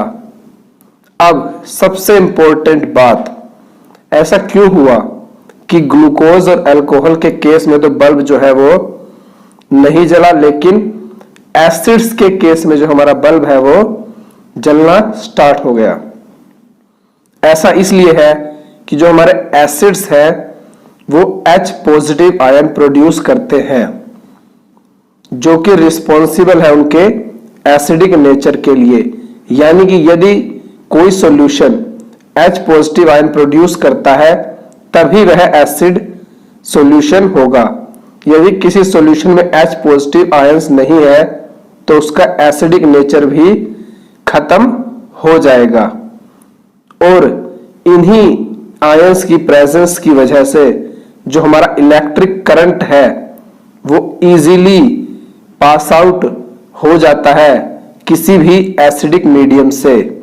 लेकिन दूसरी तरफ जो हमारे कंपाउंड्स हैं, on the other hand compounds like alcohol and glucose, इनमें जो है आयंस प्रोड्यूस नहीं करते, जबकि हाइड्रोजन, दोनों ही सॉल्यूशंस में हाइड्रोजन होता है, फिर भी ये अपने सॉल्यूशन में H पॉजिटिव आयन प्रोड्यूस नहीं करते। इसीलिए ग्लूकोज और अल्कोहल से जो करंट है वो पास आउट नहीं होता और हमारा जो बल्ब है वो नहीं जलेगा। एक्टिविटी 2.9, 2.8 के बाद एक एक्टिविटी और कर लेते हैं 2.9। इसके बाद इनसे रिलेटेड क्वेश्चंस करेंगे और देखेंगे कि क्या आपको ये दोनों एक्टिविटी समझ में आई। तो इस एक्टिविटी में हमें क्या करना है, इस एक्टिविटी में हमें NaCl की रिएक्शन करवानी है सल्फ्यूरिक एसिड से, जिससे HCl गैस प्रोड्यूस होगी। हमें पता है जो हमारा HCl जो है ये अपनी लिक्विड फॉर्म में यानी कि हाइड्रोक्लोरिक एसिड फॉर्म में एसिडिक नेचर प्रोड्यूस करता है और ब्लू लिटमस पेपर को रेड कर देता है। अब हमें ये चेक करना है कि क्या जो हमारा हाइड्रोक्लोरिक एसिड है वो अपनी गैसियस फॉर्म में भी एसिडिक नेचर शो करेगा या नहीं। तो यहां हमें एक ड्राई और एक वेट दो तरीके के ब्लू लिटमस पेपर दिए गए हैं और दोनों को ही हम HCl गैस से चेक करेंगे कि क्या ये गैसेस इनका कलर चेंज करेंगी। तो जो हमारा आंसर होगा वो ये होगा कि जो हमारा ड्राई लिटमस पेपर है, ड्राई ब्लू लिटमस पेपर, इसका कलर तो चेंज नहीं होगा, जबकि हमारा जो वेट लिटमस पेपर यानी जो गीला ब्लू लिटमस पेपर होगा इसका कलर चेंज हो जाएगा। ऐसा क्यों होगा? ऐसा इसलिए होगा कि जो हमारा एसिड है HCl या इसके अलावा जो बाकी एसिड्स हैं वो अपने आयंस, हाइड्रोजन आयंस या हाइड्रोनियम आयंस प्रोड्यूस करते हैं सिर्फ वाटर की ही प्रेजेंस में। जो हमारे हाइड्रोजन आयंस है ये अलोन एग्जिस्ट नहीं कर सकते, ये सिर्फ वाटर मॉलिक्यूल से कंबाइन होने के बाद ही एग्जिस्ट होते हैं। यानी कि एसिड्स को आयन प्रोड्यूस करने के लिए वाटर मॉलिक्यूल्स की जरूरत है। Without water molecules hydrogen ions can not be exist. तो यहां उन्हीं एक्टिविटीज से रिलेटेड 3 क्वेश्चंस हैं। यदि आपको एक्टिविटी समझ में आई होगी तो आप इन तीनों क्वेश्चंस के आंसर इजीली दे पाएंगे। तो हमारा पहला क्वेश्चन कि जो हमारे एसिड्स हैं हाइड्रोक्लोरिक एसिड एटसेट्रा, ये अपना एसिडिक जो कैरेक्टर है वो सिर्फ एक्वस सॉल्यूशन में ही क्यों शो करते हैं, और जो हमारे कंपाउंड्स हैं ग्लूकोज और अल्कोहल ये एसिडिक कैरेक्टर क्यों नहीं शो करते। तो इसका रीजन हमने अभी ऊपर दोनों एक्टिविटीज की थी कि जो हमारे एसिड्स हैं ये वाटर की प्रेजेंस में हाइड्रोजन और हाइड्रोनियम आयन प्रोड्यूस करते हैं और इन्हीं आयंस की वजह से जो हमारे एसिड्स हैं वो एसिडिक कैरेक्टर शो करते हैं, जबकि ग्लूकोज और अल्कोहल जिनमें हाइड्रोजन होता है लेकिन ये वाटर से कंबाइन होकर हाइड्रोजन और हाइड्रोनियम आयन प्रोड्यूस नहीं करते, इसीलिए ये किसी तरह का एसिडिक कैरेक्टर शो नहीं करते। नेक्स्ट क्वेश्चन कि जो हमारा एसिडिक सॉल्यूशन है वो इलेक्ट्रिसिटी को क्यों कंडक्ट करता है, क्यों अपने से पास आउट होने देता है, फ्लो होने देता है। ये हमने एक्टिविटी ऊपर की थी कि जिसमें हमारा बल्ब जो था वो एसिडिक सॉल्यूशन में जलने लग जाता है। ऐसा भी इसीलिए हमने बताया था कि जो हमारे एसिड्स हैं वो आयंस प्रोड्यूस करते हैं, H पॉजिटिव आयन और हाइड्रोनियम आयंस, और इसी आयंस की प्रेजेंस की वजह से जो करंट है वो एसिडिक मीडियम से इजीली पास आउट या इजीली फ्लो हो जाता है। उसके बाद नेक्स्ट क्वेश्चन कि जो ड्राई HCl गैस है जो हमने अपनी एक्टिविटी 2.9 में सोडियम क्लोराइड और सल्फ्यूरिक एसिड की रिएक्शन से प्रोड्यूस की थी, वो ड्राई ब्लू लिटमस पेपर का कलर चेंज क्यों नहीं करती। ऐसा इसलिए है कि जो हमारे हाइड्रोजन आयंस हैं वो अलोन एग्जिस्ट नहीं करते, ये तभी एग्जिस्ट करेंगे जब ये वाटर मॉलिक्यूल्स के साथ कंबाइन होंगे।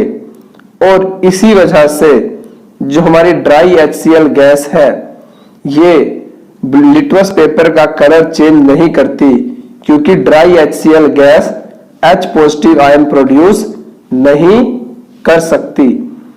तो हमने ऊपर किया कि जो हमारे एसिड्स हैं वो वाटर मॉलिक्यूल्स की प्रेजेंस में H पॉजिटिव आयन या हाइड्रोनियम आयंस प्रोड्यूस करते हैं, और इन्हीं आयंस की वजह से जो हमारे एसिड्स हैं वो एसिडिक नेचर शो करते हैं और करंट को अपने से पास आउट होने देते हैं। अब हम ये देखते हैं कि जो हमारे बेसिस हैं यदि उनको पानी में डिसॉल्व किया जाए तो वो किस तरीके के आयन प्रोड्यूस करते हैं। तो जो हमारे बेसिस है यदि उनको वाटर में डिसॉल्व किया जाए तो वो हाइड्रोक्साइड यानी OH नेगेटिव आयन प्रोड्यूस करते हैं, जैसे sodium hydroxide, calcium hydroxide etcetera. ये सभी हमारे जो बेस हैं ये हाइड्रोक्साइड आयन यानी OH नेगेटिव आयन प्रोड्यूस करेंगे अपने एक्वस सॉल्यूशन में। उसके बाद एग्जाम में ये क्वेश्चन जो 2 क्वेश्चन पूछे जाते हैं, फर्स्ट कि हमारे एल्कलाइज क्या होते हैं, दूसरा कि क्या सभी बेसिस पानी में सोल्यूबल होते हैं या पानी में घुल जाते हैं। तो नहीं, हमारे सभी बेसिस वाटर में सोल्यूबल नहीं होते, सिर्फ कुछ ही ऐसे बेस होते हैं जो वाटर में सोल्यूबल होते हैं, और ऐसे बेसिस जो वाटर में सोल्यूबल होते हैं, वाटर में घुल जाते हैं, उन बेसिस को हम एल्कलाइज कहते हैं। तो जब हमने ये चैप्टर स्टार्ट किया था तभी से आप 2 टर्म्स पढ़ते आ रहे हैं, कॉन्संट्रेट और डाइल्यूट। इस एक्टिविटी को करने के बाद आपको कॉन्संट्रेट और डाइल्यूट के बीच का फर्क जो है वो समझ में आ जाएगा। तो देखते हैं कि हमें इस एक्टिविटी में करना क्या है। तो यहां हमें एक बीकर में 10 ml वाटर लेना है और उसमें कुछ बूंदे सल्फ्यूरिक एसिड की डालनी है। उसके बाद हमें यह बताना है कि जो हमारी रिएक्शन हुई वो हमारी रिएक्शन एक्सोथर्मिक हुई या एंडोथर्मिक। हमने पहले ही किया था चैप्टर 1 में कि एक्सोथर्मिक रिएक्शंस ऐसी रिएक्शंस जिसमें हीट प्रोड्यूस होती है, और एंडोथर्मिक रिएक्शंस ऐसी रिएक्शंस जिसमें हीट एब्जॉर्ब होती है। तो जब हम पानी में कुछ बूंदे sulphuric acid, concentrated sulphuric acid की डालते हैं तो हीट जो है वो इवोल्व होना स्टार्ट हो जाती है और हमारा बीकर जो है वो गर्म हो जाता है। यानी कि जो रिएक्शन हुई वो हमारी एक्सोथर्मिक रिएक्शन हुई पानी और सल्फ्यूरिक एसिड के बीच में। तो इस एक्टिविटी के बेसिस पर हम क्या कह सकते हैं? इस एक्टिविटी के बेस पर हम कह सकते हैं कि जो हमारा प्रोसेस है किसी एसिड या बेस को पानी में से मिक्स करने का, वो काफी एक्सोथर्मिक प्रोसेस है। और ये प्रोसेस इतना ज्यादा एक्सोथर्मिक होता है, इतनी ज्यादा हीट प्रोड्यूस होती है कि हमें हमेशा एसिड को पानी से मिक्स करना चाहिए, ना कि पानी को एसिड से। क्योंकि यदि हम पानी को एसिड में डालेंगे तो इतनी हाई लेवल पे हीट प्रोड्यूस होगी कि जो हमारा मिक्सचर है, जो एसिड और वाटर का मिक्सचर होगा, वो बीकर से बाहर आ सकता है, और यदि वह हमारी स्किन पर गिरेगा तो स्किन को डैमेज भी कर सकता है। इसके अलावा हीट इतने हाई लेवल पर प्रोड्यूस हो सकती है जो हमारे बीकर को भी तोड़ सकती है, बीकर को ब्रेक कर सकती है। इसीलिए जो हम हमेशा रिकमेंड करते हैं कि एसिड को ही वाटर में डालना चाहिए, ना कि वाटर को एसिड में। इसके बाद जो हमारा नेक्स्ट टॉपिक होगा वो ये होगा कि हमारे कॉन्सेंट्रेटेड और डाइल्यूटेड सॉल्यूशंस क्या होते हैं और what is the process of dilution. तो जो हमारा कॉन्सेंट्रेटेड सॉल्यूशन होता है, कॉन्सेंट्रेटेड सॉल्यूशन हमारा ऐसा सॉल्यूशन होता है जिसमें सॉल्वेंट यानी कि जो चीज हम सॉल्यूशन में घोलते हैं या सॉल्यूशन में डालते हैं उसके जो कंटेंट्स होते हैं, किसी भी सॉल्यूशन के जो कंटेंट्स होते हैं, यदि वो हायर अमाउंट में हो, हायर अमाउंट यानी कि काफी लार्ज क्वांटिटी में हो, तो वो हमारा सॉल्यूशन जो होगा वो कॉन्सेंट्रेट होगा।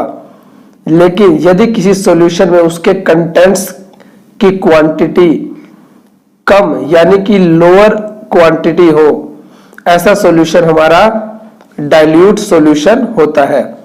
आप सभी को पता है कि जो हमारे एसिड्स हैं उसमें H पॉजिटिव आयंस होते हैं, जबकि हमारे बेसिस में OH नेगेटिव आयंस होते हैं। तो यदि किसी एसिड में H पॉजिटिव आयंस की क्वांटिटी हायर होगी यानी कि H positive ions large quantity में होंगे तो हमारा एसिड कॉन्सेंट्रेटेड एसिड होगा। उसी तरीके से यदि किसी बेस में OH नेगेटिव आयंस की क्वांटिटी लार्ज होगी तो वो हमारा जो सॉल्यूशन है वो कॉन्सेंट्रेटेड बेसिक सॉल्यूशन होगा। लेकिन यदि किसी सॉल्यूशन में H positive ions less quantity में हो यानी कि कम मात्रा में हो तो वो हमारा जो सॉल्यूशन होगा वो डाइल्यूट एसिडिक सॉल्यूशन होगा।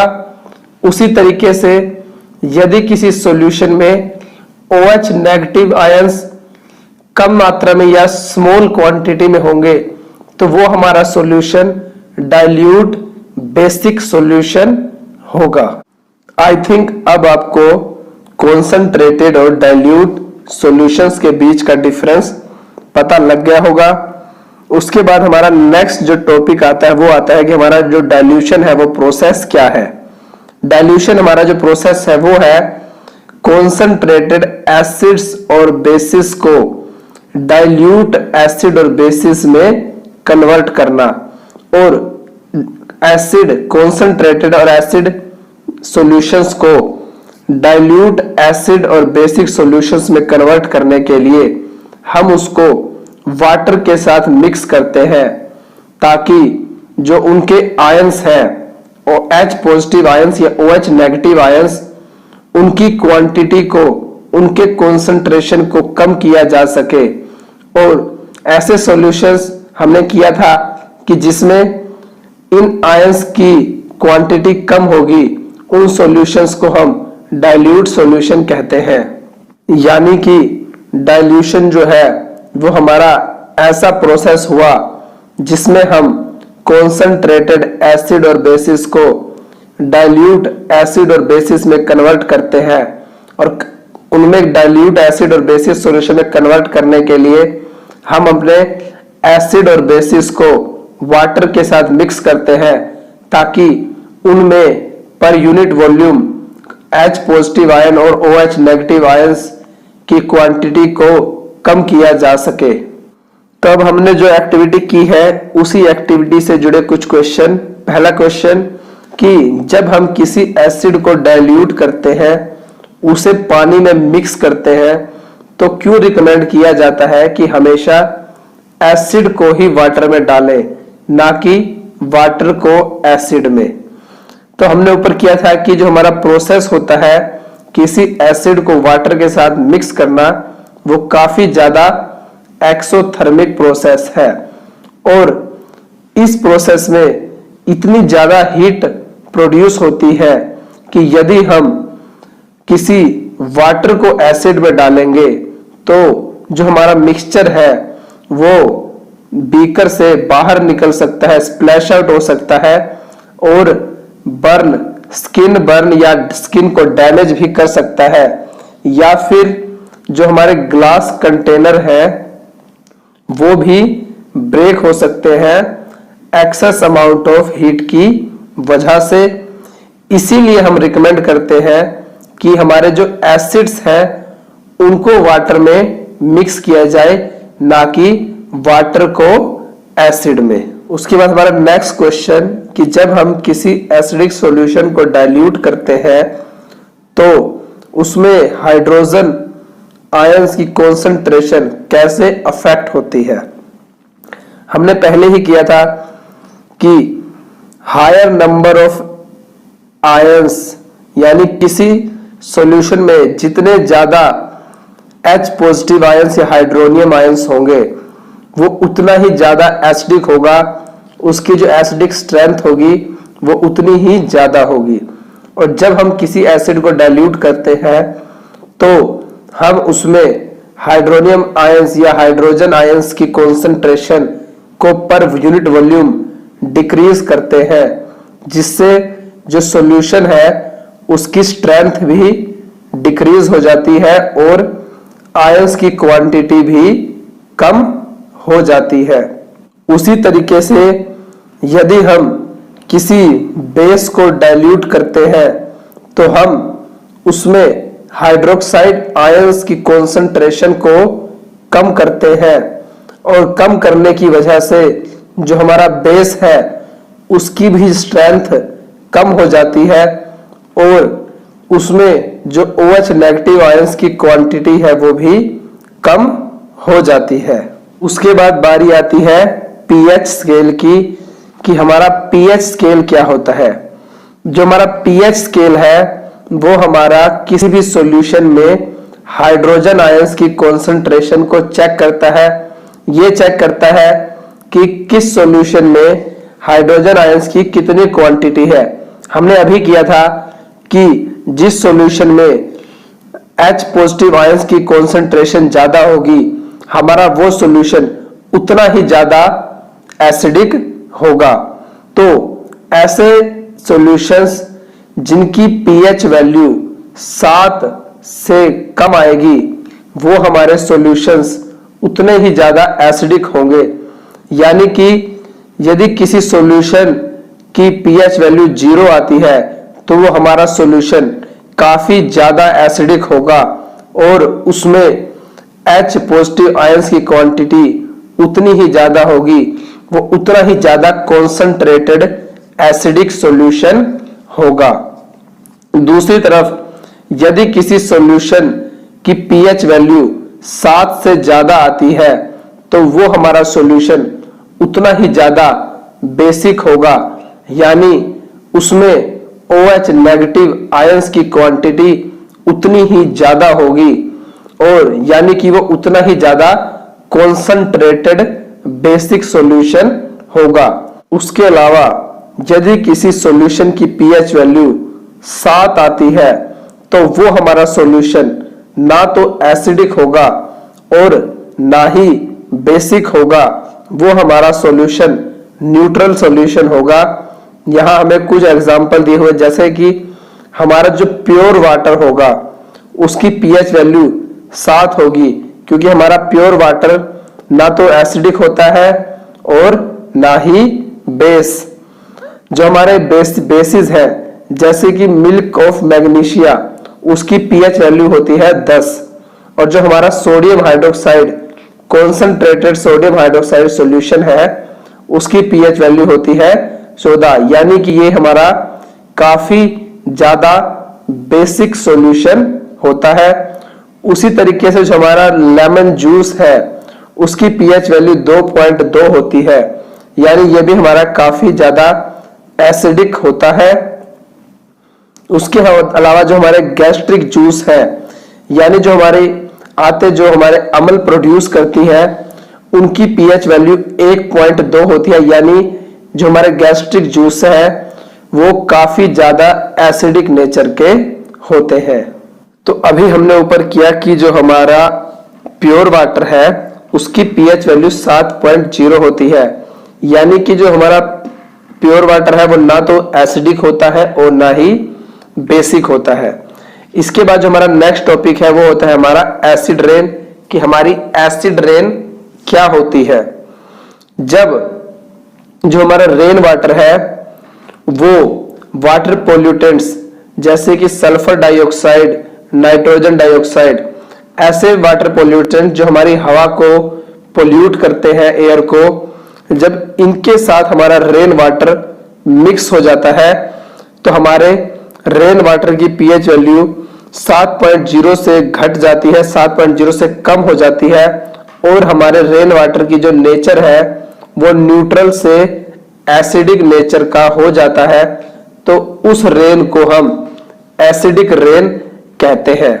और जो हमारी एसिड रेन है ये काफी ज्यादा हार्मफुल होती है, क्योंकि जो एसिडिक वाटर होता है, ऐसे वाटर से हमारी स्किन को कई तरीके की डिजीज हो जाती है। इसके अलावा ये जो एसिडिक वाटर है ये जब हमारा सी वाटर यानी कि हमारे समुद्र या नदियों के पानी से मिक्स होता है तो हमारे एनिमल्स हैं जो सी वाटर या नदी के पानी में रहते हैं, इनकी लाइफ को भी इससे डैमेज होता है, इनकी लाइफ को भी के लिए भी ये काफी हार्मफुल होता है। और जनरली जो एग्जाम में पूछा जाता है कि हमारे एसिड रेन की पीएच वैल्यू एवरेज कितनी होती है, जो एवरेज वैल्यू है हमारे एसिड रेन की वो 5.6 होती है। अपने स्टमक में एसिड की क्वांटिटी बढ़ने को ही हम एसिडिटी कहते हैं। फर्स्ट क्वेश्चन आपको पता लगा कि एसिडिटी क्या होती है। सेकंड, हम एसिडिटी से बचने के लिए क्या करते हैं। तो हमने न्यूट्रलाइजेशन रिएक्शन की थी कि एसिड्स के इफेक्ट को जब हम किसी एसिड को बेस से रिएक्ट कराते हैं तो वो एसिड्स के इफेक्ट को खत्म कर देता है। उसी प्रोसेस का, उसी न्यूट्रलाइजेशन रिएक्शन का यूज हम करते हैं एसिडिटी से बचने के लिए। तो लोग क्या करते हैं, लोग एंटी एसिड्स का यूज करते हैं। एंटी एसिड्स एक तरह के बेस होते हैं जो एसिड के इफेक्ट को कम कर देते हैं। मिल्क ऑफ मैग्नीशिया या मैग्नीशियम हाइड्रोक्साइड एक ऐसा ही एसिड है, ऐसा ही बेस है, ऐसा ही एंटी एसिड है जिसका यूज हम करते हैं एसिडिटी से बचने के लिए। यानी यदि किसी आदमी को एसिडिटी की शिकायत है और उसे हम मिल्क ऑफ मैग्नीशिया या मैग्नीशियम हाइड्रोक्साइड का सॉल्यूशन पीने के लिए दे तो उसे एसिडिटी के पेन से काफी ज्यादा आराम मिलेगा, काफी ज्यादा रिलीफ मिलेगा। इसके बाद जो हमारा नेक्स्ट टॉपिक हमारी जनरल लाइफ से जुड़ा हुआ कि हमारे दांत खराब क्यों होते हैं और हम टूथब्रश क्यों करते हैं। तो हमारे जो दांत या हमारे जो टूथ है उसके ऊपर एक लेयर चढ़ी होती है इनेमल की या कैल्शियम फास्फेट की, जो कि हमारी बॉडी का सबसे हार्डेस्ट, सबसे स्ट्रोंग, सबसे हार्ड सब्सटेंस है। एक नंबर का क्वेश्चन जो एग्जाम में पूछा जाता है कि हमारे दांतों पर किस चीज की परत या किस चीज की लेयर चढ़ी होती है, तो इसका आंसर होगा इनेमल या फिर कैल्शियम फास्फेट। दूसरा, हमारी बॉडी का सबसे हार्डेस्ट जो सब्सटेंस है वो क्या है, तो हमारी बॉडी का जो सबसे हार्डेस्ट सब्सटेंस होता है वो होता है हमारे टूथ लेयर, जो हमारे दांत की लेयर होती है इनेमल या कैल्शियम फास्फेट से बनी हुई, ये हमारी बॉडी का सबसे हार्डेस्ट सब्सटेंस होता है। उसके बाद हमारे दांत खराब होना क्यों स्टार्ट होते हैं।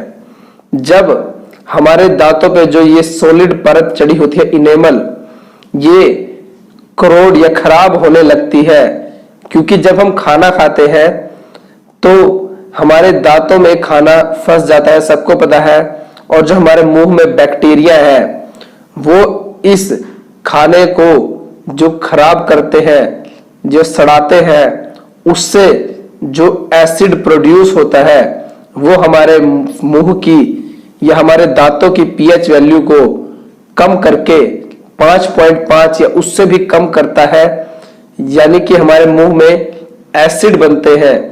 एसिड बनने की वजह से जो हमारी लेयर है, इनेमल की लेयर, ये खराब होने लगती है और इस लेयर के खराब होने से हमारे दांत भी खराब होने स्टार्ट हो जाते हैं। तो अब हम अपने दांतों को खराब होने से, यानी कि अपने मुंह में जो हमारे मुंह में एसिड बना है उसके इफेक्ट को कम करने के लिए क्या करें। तो हमने किया था कि एसिड के इफेक्ट को कम करने के लिए हम हमेशा बेसिस का प्रयोग करते हैं। तो जो हमारे टूथपेस्ट है, हमारे टूथपेस्ट हमेशा मोस्टली बेसिक नेचर के होते हैं और अपने दांतों को टूथपेस्ट से धोने से हम जो एक्स्ट्रा एसिड है या एक्सेस अमाउंट ऑफ एसिड है उसको न्यूट्रलाइज करते हैं या उस एसिड के इफेक्ट को कम करते हैं, जिससे हमारे जो दांत है वो खराब होने से बच जाते हैं। उसके बाद हमारी जनरल लाइफ से जुड़े हुए 2 क्वेश्चन जो एग्जाम में पूछ सकते हैं। पहला, जब हमें मधुमक्खी काटती है तो हमें दर्द क्यों महसूस होता है और उस दर्द से बचने के लिए हमें क्या करना चाहिए। तो जब हमें मधुमक्खी काटती है तो वो हमारी बॉडी में एसिड प्रोड्यूस करती है, एसिड इजेक्ट करती है, क्योंकि जो मधुमक्खी का डंक है, बी स्टिंग, उसमें एसिड होता है और ये हमारी बॉडी में एसिड इजेक्ट करती है, जिस वजह से हमें दर्द महसूस होता है। अब इस दर्द से रिलीफ पाने के लिए हम क्या करें। तो इस एसिड के इफेक्ट को कम करने के लिए यदि हम डंक किए हुए एरिया पे बेकिंग सोडा, जो कि बेसिक नेचर का है, उसे रब करते हैं तो वो एसिड के इफेक्ट को न्यूट्रलाइज कर देता है, जिससे हमें रिलीफ महसूस होता है।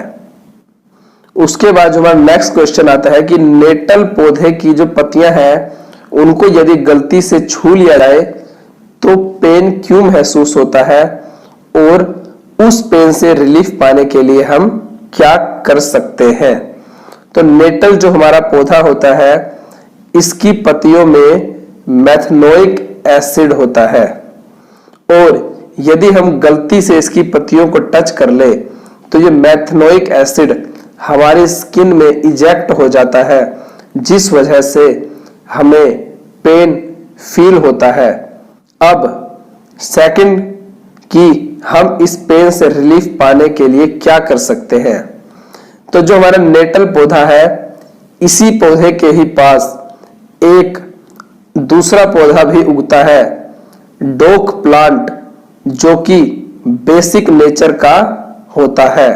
और यदि हम इस डोक प्लांट की पत्तियों को उस प्लेस पर या हमारी बॉडी के उस हिस्से पर रब करें जहां मेथनोइक एसिड के इफेक्ट से हमें पेन महसूस हो रहा है, तो डोक प्लांट की पत्तियां मेथनोइक एसिड के इफेक्ट को न्यूट्रलाइज कर देंगी और हमें रिलीफ महसूस होगा। उसके बाद यहाँ पर हमें कुछ नेचुरल सोर्सेज या नेचुरल चीजें दी हुई हैं और हमें यह भी बताया है कि किस चीज में कौन सा एसिड होता है। तो जो हमारा विनेगर है, विनेगर, इसमें हमारा एसिटिक एसिड होता है। ऑरेंज यानी संतरे में सिट्रिक एसिड होता है।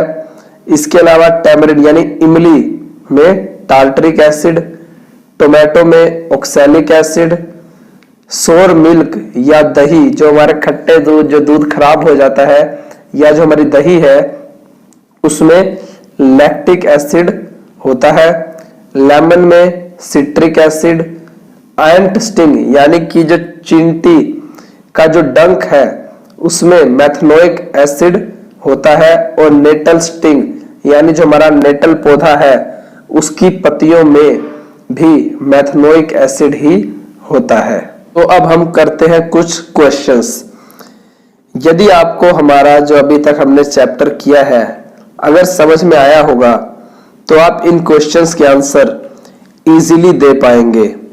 तो यहां हमें दो सॉल्यूशंस दिए हैं ए एंड बी, जिसमें एक सॉल्यूशन जो हमारा सॉल्यूशन ए है उसकी पीएच वैल्यू है 6 और हमारे सॉल्यूशन बी की पीएच वैल्यू है 8।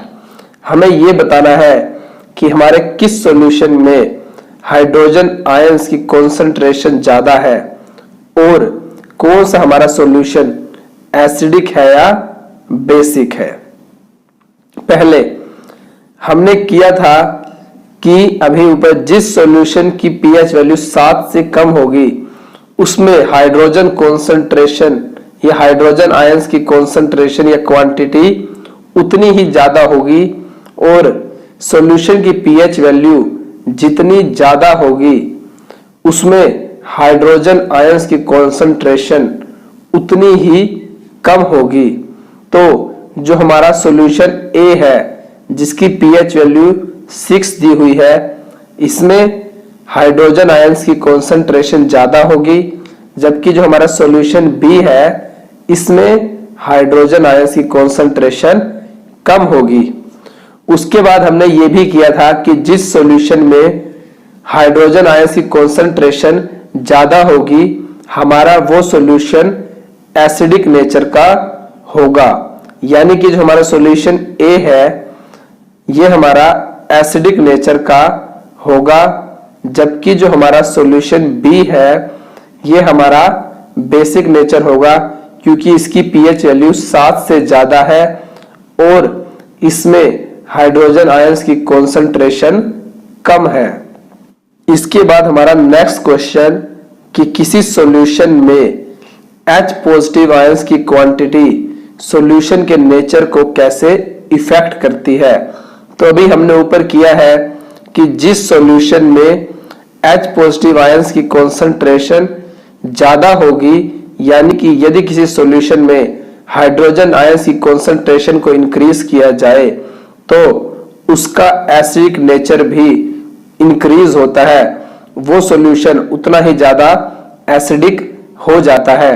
और यदि किसी सॉल्यूशन में हाइड्रोजन आयंस की कॉन्सेंट्रेशन को कम किया जाए या किसी सॉल्यूशन में हाइड्रोजन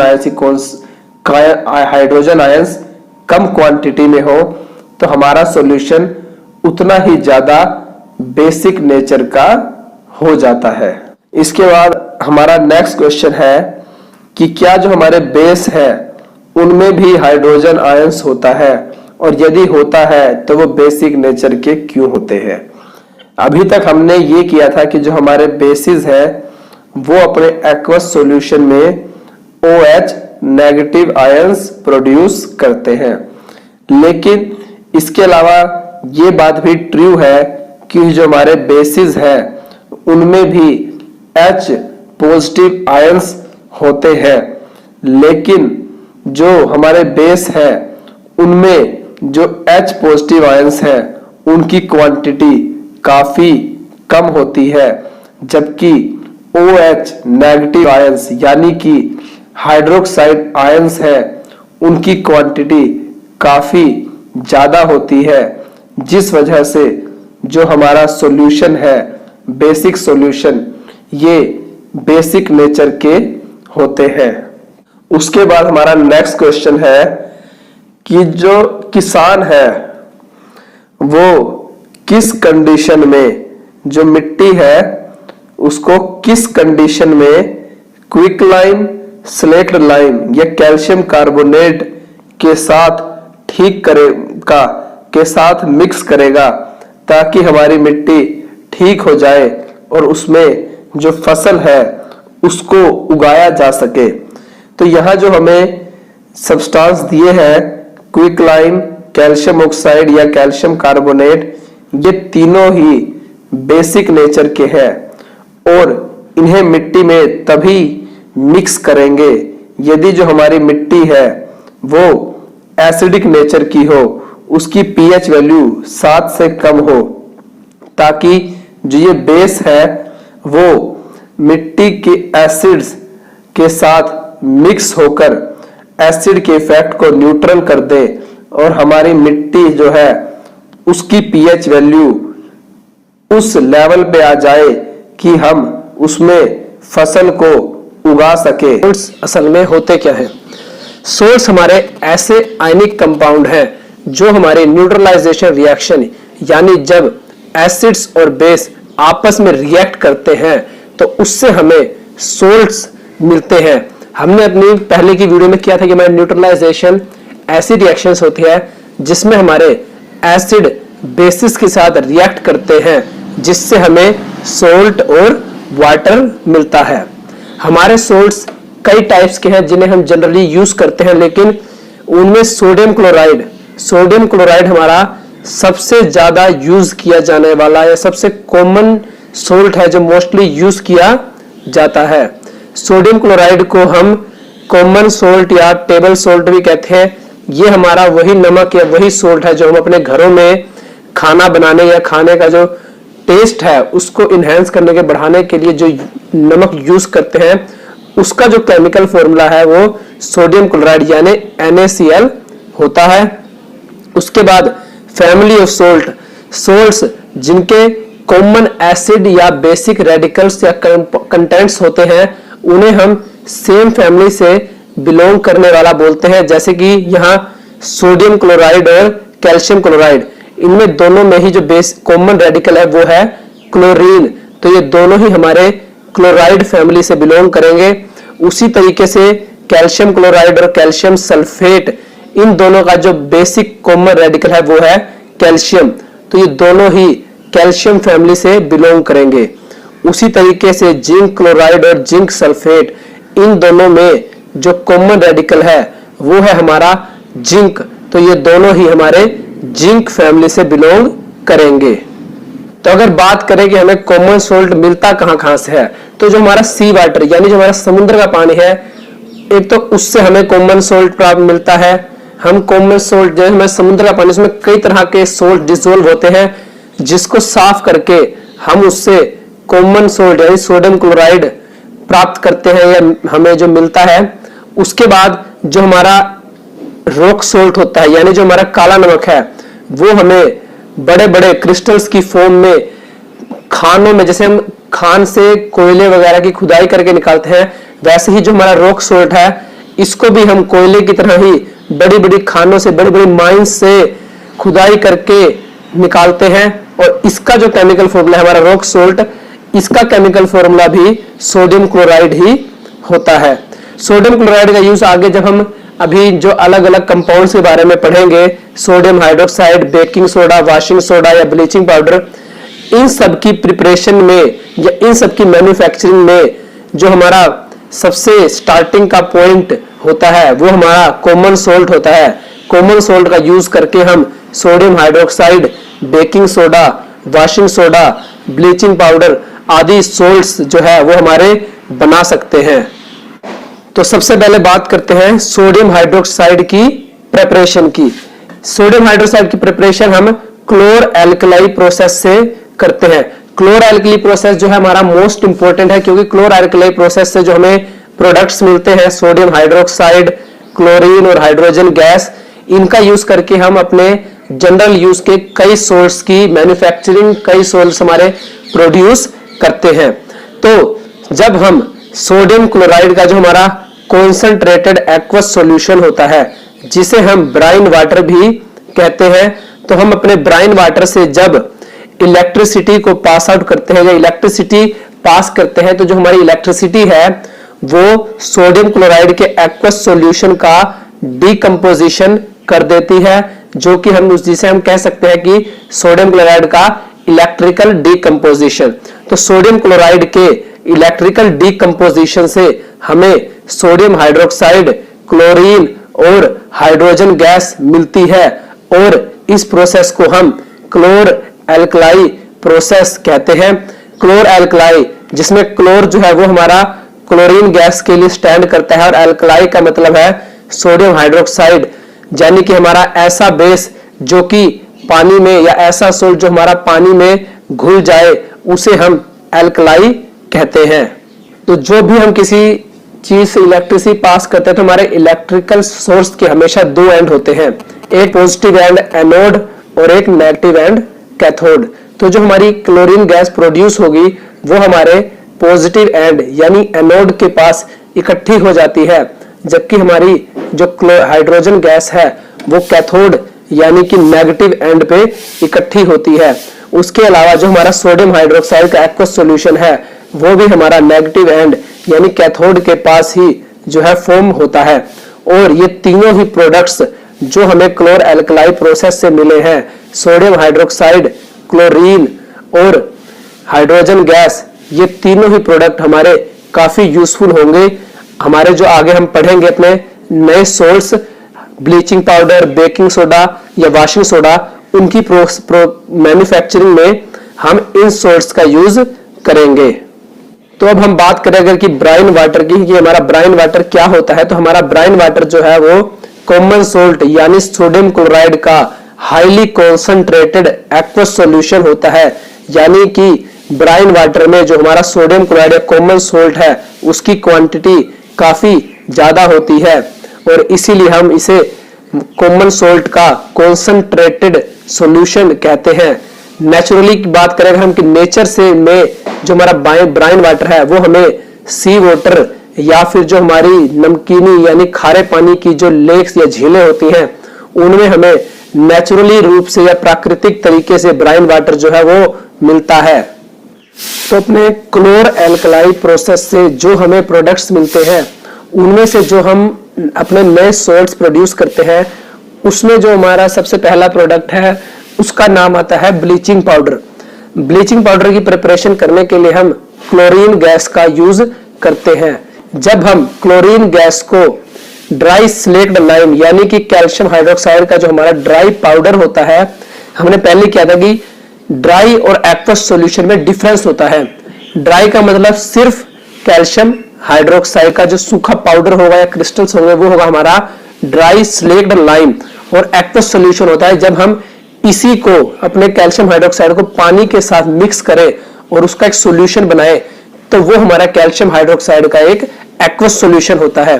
तो जब हम क्लोरीन गैस को अपनी ड्राई स्लेक्ड लाइम के साथ रिएक्ट करवाएंगे तो हमें इससे कैल्शियम ऑक्सीक्लोराइड और वाटर मिलेगा।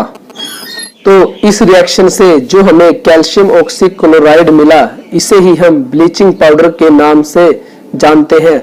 यानी कि जो हमारा ब्लीचिंग पाउडर है इसका केमिकली नेम कैल्शियम ऑक्सीक्लोराइड होता है और CaOCl2 इसका केमिकल फॉर्मूला है। ब्लीचिंग पाउडर की प्रॉपर्टीज की बात करें तो हमारा bleaching powder pale yellow colour का एक पाउडर होता है जिसमें हमें क्लोरीन की स्मेल, यदि आप उसको स्मेल करेंगे तो आपको काफी स्ट्रॉन्ग क्लोरीन की स्मेल हमारे ब्लीचिंग पाउडर से आती है। हमारा जो ब्लीचिंग पाउडर है ये वाटर में सोल्यूबल है यानी वाटर में घुल जाता है। अगर ब्लीचिंग पाउडर के यूजेस की बात करें तो ब्लीचिंग पाउडर का यूज लिनन इंडस्ट्रीज या जो हमारी कपड़े धोने की इंडस्ट्रीज यानी लॉन्ड्रीज वगैरह होती है इसमें हम ब्लीचिंग पाउडर का यूज कपड़ों को ब्लीच करने के लिए करते हैं। इसके अलावा जो हमारी केमिकल इंडस्ट्रीज है जिनमें हम केमिकल्स वगैरह की प्रिपरेशन करते हैं, मैन्युफैक्चरिंग करते हैं, उन इंडस्ट्रीज में ब्लीचिंग पाउडर का यूज ऑक्सीडाइजिंग एजेंट के रूप में किया जाता है। इसके अलावा ब्लीचिंग पाउडर का यूज हम अपने पीने के पानी को माइक्रो ऑर्गेनिजम्स से फ्री करने के लिए, यानी कि ब्लीचिंग पाउडर का यूज करके हम अपने पीने के पानी से माइक्रो ऑर्गेनिजम्स जो हमारे छोटे छोटे जो जीवाणु होते हैं जिनसे बीमारियां वगैरह फैलती हैं उनको नष्ट करके पीने के पानी को साफ करके उसे पीने योग्य बनाते हैं। ब्लीचिंग पाउडर का यूज क्लोरोफॉर्म की मैन्युफैक्चरिंग में भी किया जाता है और ब्लीचिंग पाउडर का यूज करके हम अपनी वूल यानी कि जो हमारी ऊन है उसको अनश्रिंकेबल यानी कि कम सिकुड़ने वाला बना सकते हैं। तो कॉमन सोल्ट के बाद जो हमारा सबसे ज्यादा यूज किया जाने वाला सोल्ट है वो होता है हमारा बेकिंग सोडा। बेकिंग सोडा की प्रिपरेशन हम कैसे करते हैं? बेकिंग सोडा की प्रिपरेशन हम sodium chloride, water, carbon dioxide और अमोनिया की आपस में रिएक्शन करवा के हम बेकिंग सोडा प्रिपेयर कर सकते हैं। जब हमारे sodium chloride, water, carbon dioxide और अमोनिया आपस में रिएक्ट करते हैं तो उससे हमें अमोनियम क्लोराइड और सोडियम बाइकार्बोनेट यानी कि बेकिंग सोडा की प्राप्ति होती है, बेकिंग सोडा हमें मिलता है। और जो हमारा बेकिंग सोडा है इसका केमिकली नेम होता है सोडियम बाइकार्बोनेट, और इसका जो फॉर्मूला है, केमिकल फॉर्मूला, वो यहाँ दिया हुआ है NaHCO3। ये हमारे बेकिंग सोडा का केमिकल फॉर्मूला होता है। अगर बेकिंग सोडा की प्रॉपर्टीज की बात करें तो हमारा बेकिंग सोडा नॉन फ्लेमेबल होता है, यानी यह जल्दी से आग में जलता नहीं है या आग को पकड़ता नहीं है। और हमारा baking soda white crystalline solid होता है जो कि ओडरलेस होता है, यानी बेकिंग सोडा के जो हमारे क्रिस्टल्स होते हैं ये व्हाइट कलर के होते हैं जिनसे किसी तरह की कोई स्मेल नहीं आती। ये ओडरलेस है, इसकी अपनी कोई स्मेल नहीं होती। हमारा बेकिंग सोडा बेसिक नेचर का होता है और इसका जो मेल्टिंग पॉइंट है ये 60 डिग्री है, यानी यदि हम अपने बेकिंग सोडा को 60 डिग्री तो गर्म करें तो ये पिघलने लग जाता है, मेल्ट होने लग जाता है। बेकिंग सोडा के यूजेस की बात करें तो इसका जो सबसे बड़ा यूज है वो है एसिडिटी को रिड्यूस करना हमारे स्टोमक में से, यानी कि हम बेकिंग सोडा का यूज एंटी एसिड्स के रूप में कर सकते हैं। जब यदि कोई इंसान एसिडिटी से पीड़ित है, यानी उसको एसिडिटी की शिकायत है, और उसे हम बेकिंग सोडा का जो सॉल्यूशन है उसको पीने के लिए दे तो उसको इनडाइजेशन और एसिडिटी से राहत मिल सकती है या रिलीफ मिल सकता है। हमारे बेकिंग सोडा का यूज हम वाटर सॉफ्टनर के रूप में भी कर सकते हैं, क्योंकि जो हमारा हार्ड वाटर होता है यदि हम उसमें सोप का यूज करें तो वो फोम यानी झाग नहीं बनाता, जिससे हमारे कपड़े नहीं धुलते। लेकिन यदि हम बेकिंग सोडा का यूज करें तो हम अपने हार्ड वाटर को सॉफ्ट वाटर में कन्वर्ट कर सकते हैं, जिससे उसमें फोम यानी कि ज्यादा झाग बनेगा और हमारे कपड़े जो है वो इजीली धुल जाएंगे। इसके अलावा बेकिंग सोडा का यूज हम फायर एक्सटिंग्विशर्स, यानी जो हमारे आग बुझाने के यंत्र हैं फायर एक्सटिंग्विशर्स, उसमें भी हम बेकिंग सोडा का यूज करते हैं। बेकिंग सोडा का यूज हम पेस्टिसाइड्स के रूप में भी कर सकते हैं। पेस्टिसाइड्स यानी जो हमारे फसलों को नुकसान पहुंचाने वाले छोटे छोटे कीड़े वगैरह होते हैं उनको नष्ट करने के लिए भी हम बेकिंग सोडा का यूज कर सकते हैं। बेकिंग सोडा का यूज ईयर ड्रॉप्स, कॉस्मेटिक्स और हमारे जो पर्सनल केयर प्रोडक्ट्स हैं उसमें भी हम बेकिंग सोडा का यूज करते हैं। इसके अलावा जो हमारी बेकिंग इंडस्ट्रीज है, यानी जिसमें हम केक, बिस्किट्स वगैरह प्रिपेयर करते हैं, उसमें भी हम बेकिंग सोडा का यूज करते हैं। इसके बाद बारी आती है वॉशिंग सोडा की। वॉशिंग सोडा जो हम अपने घरों में सोप या डिटर्जेंट्स वगैरह यूज करते हैं, इन सभी में एक कॉमन सोल्ट होता है, वो हमारा होता है वॉशिंग सोडा, यानी कि जो हमारा ये है सोडियम कार्बोनेट। ये हमारा जो वॉशिंग सोडा है ये हमारा सभी तरह के सोप्स या डिटर्जेंट का जो है सबसे कॉमन कंटेंट या कॉमन सोल्ट होता है। वॉशिंग सोडा हमारा व्हाइट कलर का ओडरलेस पाउडर है, यानी इसकी भी अपनी कोई स्मेल नहीं होती। इसका केमिकल फॉर्मूला Na2CO3 और केमिकली नेम सोडियम कार्बोनेट होता है। ये जो हमारा सोडियम कार्बोनेट है ये भी एल्कलाइन यानी कि एक तरह का बेस है जो पानी में सोल्यूबल होता है। और हमने पहले किया था कि हमारे ऐसे बेस जो कि वाटर में सोल्यूबल होते हैं उन्हें हम एल्कलाई कहते हैं।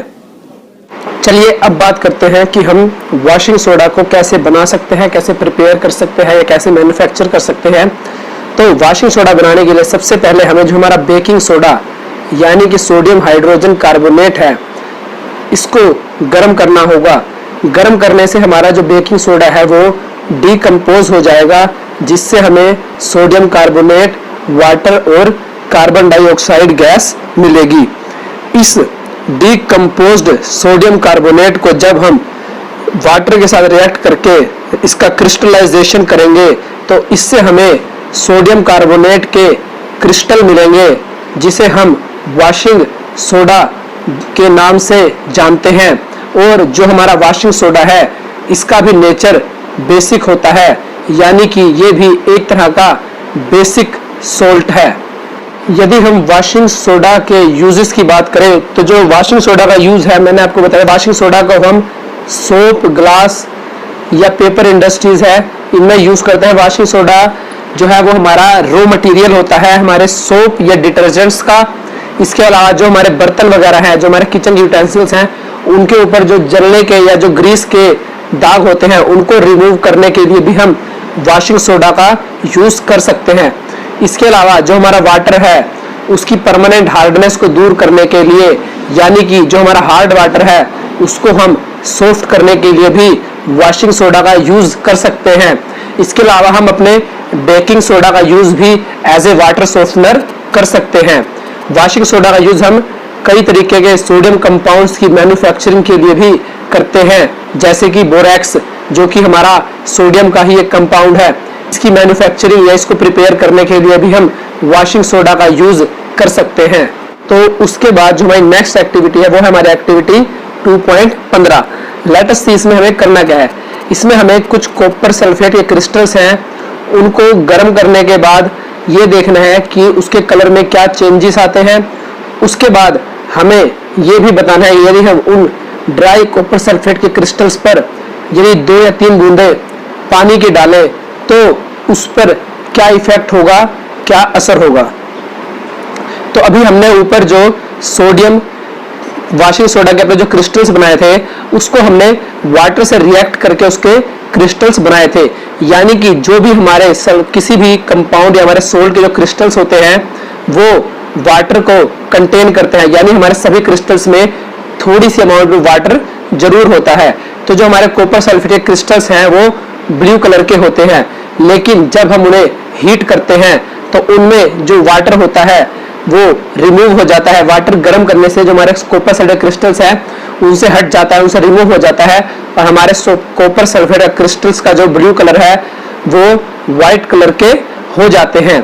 लेकिन जब हम अपने कॉपर सल्फेट के क्रिस्टल्स पर कुछ बूंदे दोबारा से पानी की डालते हैं तो जो हमारे कॉपर सल्फेट के क्रिस्टल्स हैं उनका ब्लू कलर वापस से रीअपीयर हो जाता है। वो हमारे कॉपर सल्फेट क्रिस्टल्स जो पहले व्हाइट कलर के थे गर्म करने पर वो वापस से ब्लू कलर के हो जाते हैं।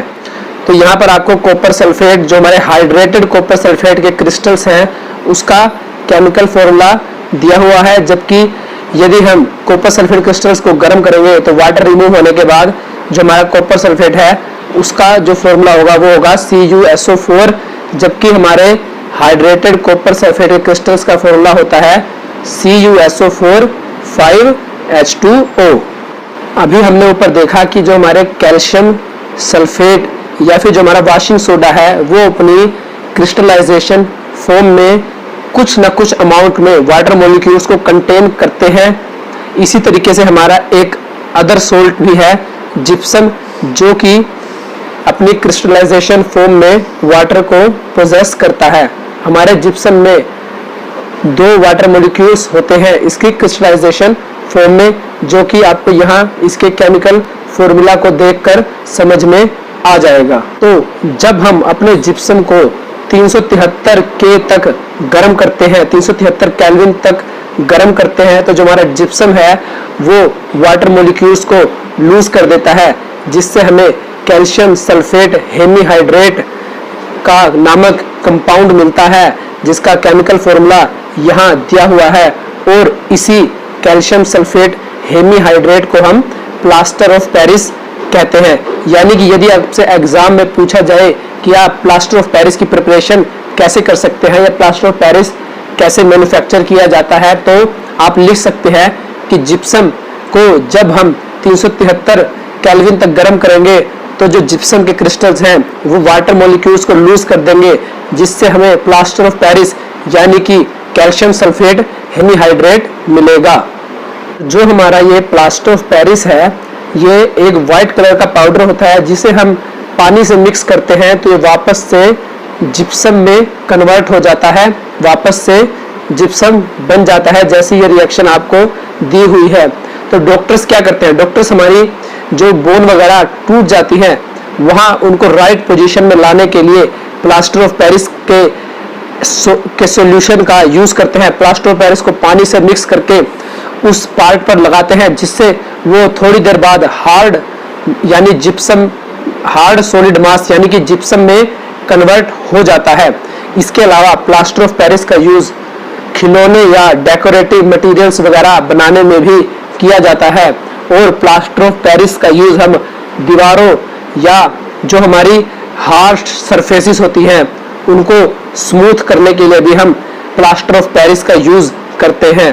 तो यहाँ उन्हीं सोल्ट्स का जो टॉपिक हमने कवर किया है उन्हीं से जुड़े कुछ क्वेश्चंस पूछे गए हैं, जो कि हमारा पहला क्वेश्चन है कि हमारे कैल्शियम ऑक्सीक्लोराइड यानी कि जो हमारा COCl2 है इसका कॉमन नेम क्या है, इसको जनरली हम किस नाम से जानते हैं। तो ये हमारे ब्लीचिंग पाउडर का ही केमिकल फॉर्मूला है, जिसका ब्लीचिंग पाउडर जिसका केमिकल नेम होता है कैल्शियम ऑक्सीक्लोराइड। और ब्लीचिंग पाउडर का यूज हम अपने कपड़ों वगैरह या लॉन्ड्रीज वगैरह में कपड़ों को ब्लीच करने के लिए भी करते हैं। इसके अलावा नेक्स्ट क्वेश्चन कि हम ब्लीचिंग पाउडर बनाने के लिए क्लोरीन गैस को किस सब्सटेंस से रिएक्ट कराएं कि हमें ब्लीचिंग पाउडर मिले। तो हमने ऊपर एक्टिविटी में किया था कि ब्लीचिंग पाउडर की जब हम ड्राई स्लेक्ड लाइम यानी कि कैल्शियम हाइड्रोक्साइड से रिएक्शन करवाते हैं तो हमें ब्लीचिंग पाउडर मिलता है, या ब्लीचिंग पाउडर को मैन्युफैक्चर करने के लिए हम कैल्शियम हाइड्रोक्साइड की क्लोरीन गैस से रिएक्शन करवाते हैं। उसके बाद ये हमें पूछा गया है कि हम हार्ड वाटर को सॉफ्ट करने के लिए किस सोडियम कंपाउंड का यूज कर सकते हैं। तो हम अपने हार्ड वाटर को सॉफ्ट करने के लिए वॉशिंग सोडा का यूज कर सकते हैं। यदि आपको एग्जाम में वॉशिंग सोडा ऑप्शंस में नहीं दिया तो आप बेकिंग सोडा लिख सकते हैं, लेकिन अगर एग्जाम में ऑप्शंस नहीं है तो वाटर सॉफ्टनर के रूप में जो हमारा राइट आंसर होगा वो होगा वॉशिंग सोडा यानी कि सोडियम कार्बोनेट। इसके बाद ये पूछा है कि जब हम अपने सोडियम हाइड्रोजन कार्बोनेट को गर्म करते हैं, हीट करते हैं, तो रिएक्शन लिखिए और ये बताइए कि उससे हमें क्या मिलता है। तो रिएक्शन यहाँ लिखी हुई है, हमने किया था कि जब हम अपने सोडियम हाइड्रोजन कार्बोनेट यानी कि बेकिंग सोडा को गर्म करते हैं तो हमारा बेकिंग सोडा जो है वो डीकंपोज होकर सोडियम कार्बोनेट, वाटर और कार्बन डाइऑक्साइड देता है। आप यहाँ पर सोडियम कार्बोनेट लिखेंगे आंसर में, ना कि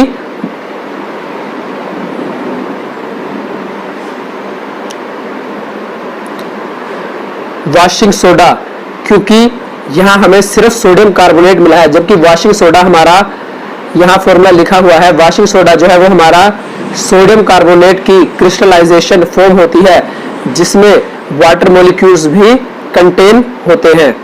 इसके बाद हमें ये बताना है कि प्लास्टर ऑफ पेरिस और वाटर की रिएक्शन से क्या होता है।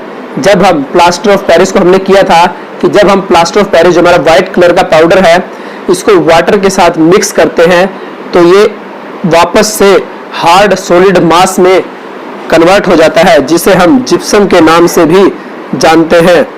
ये जिप्सम वही है जब हम जिप्सम को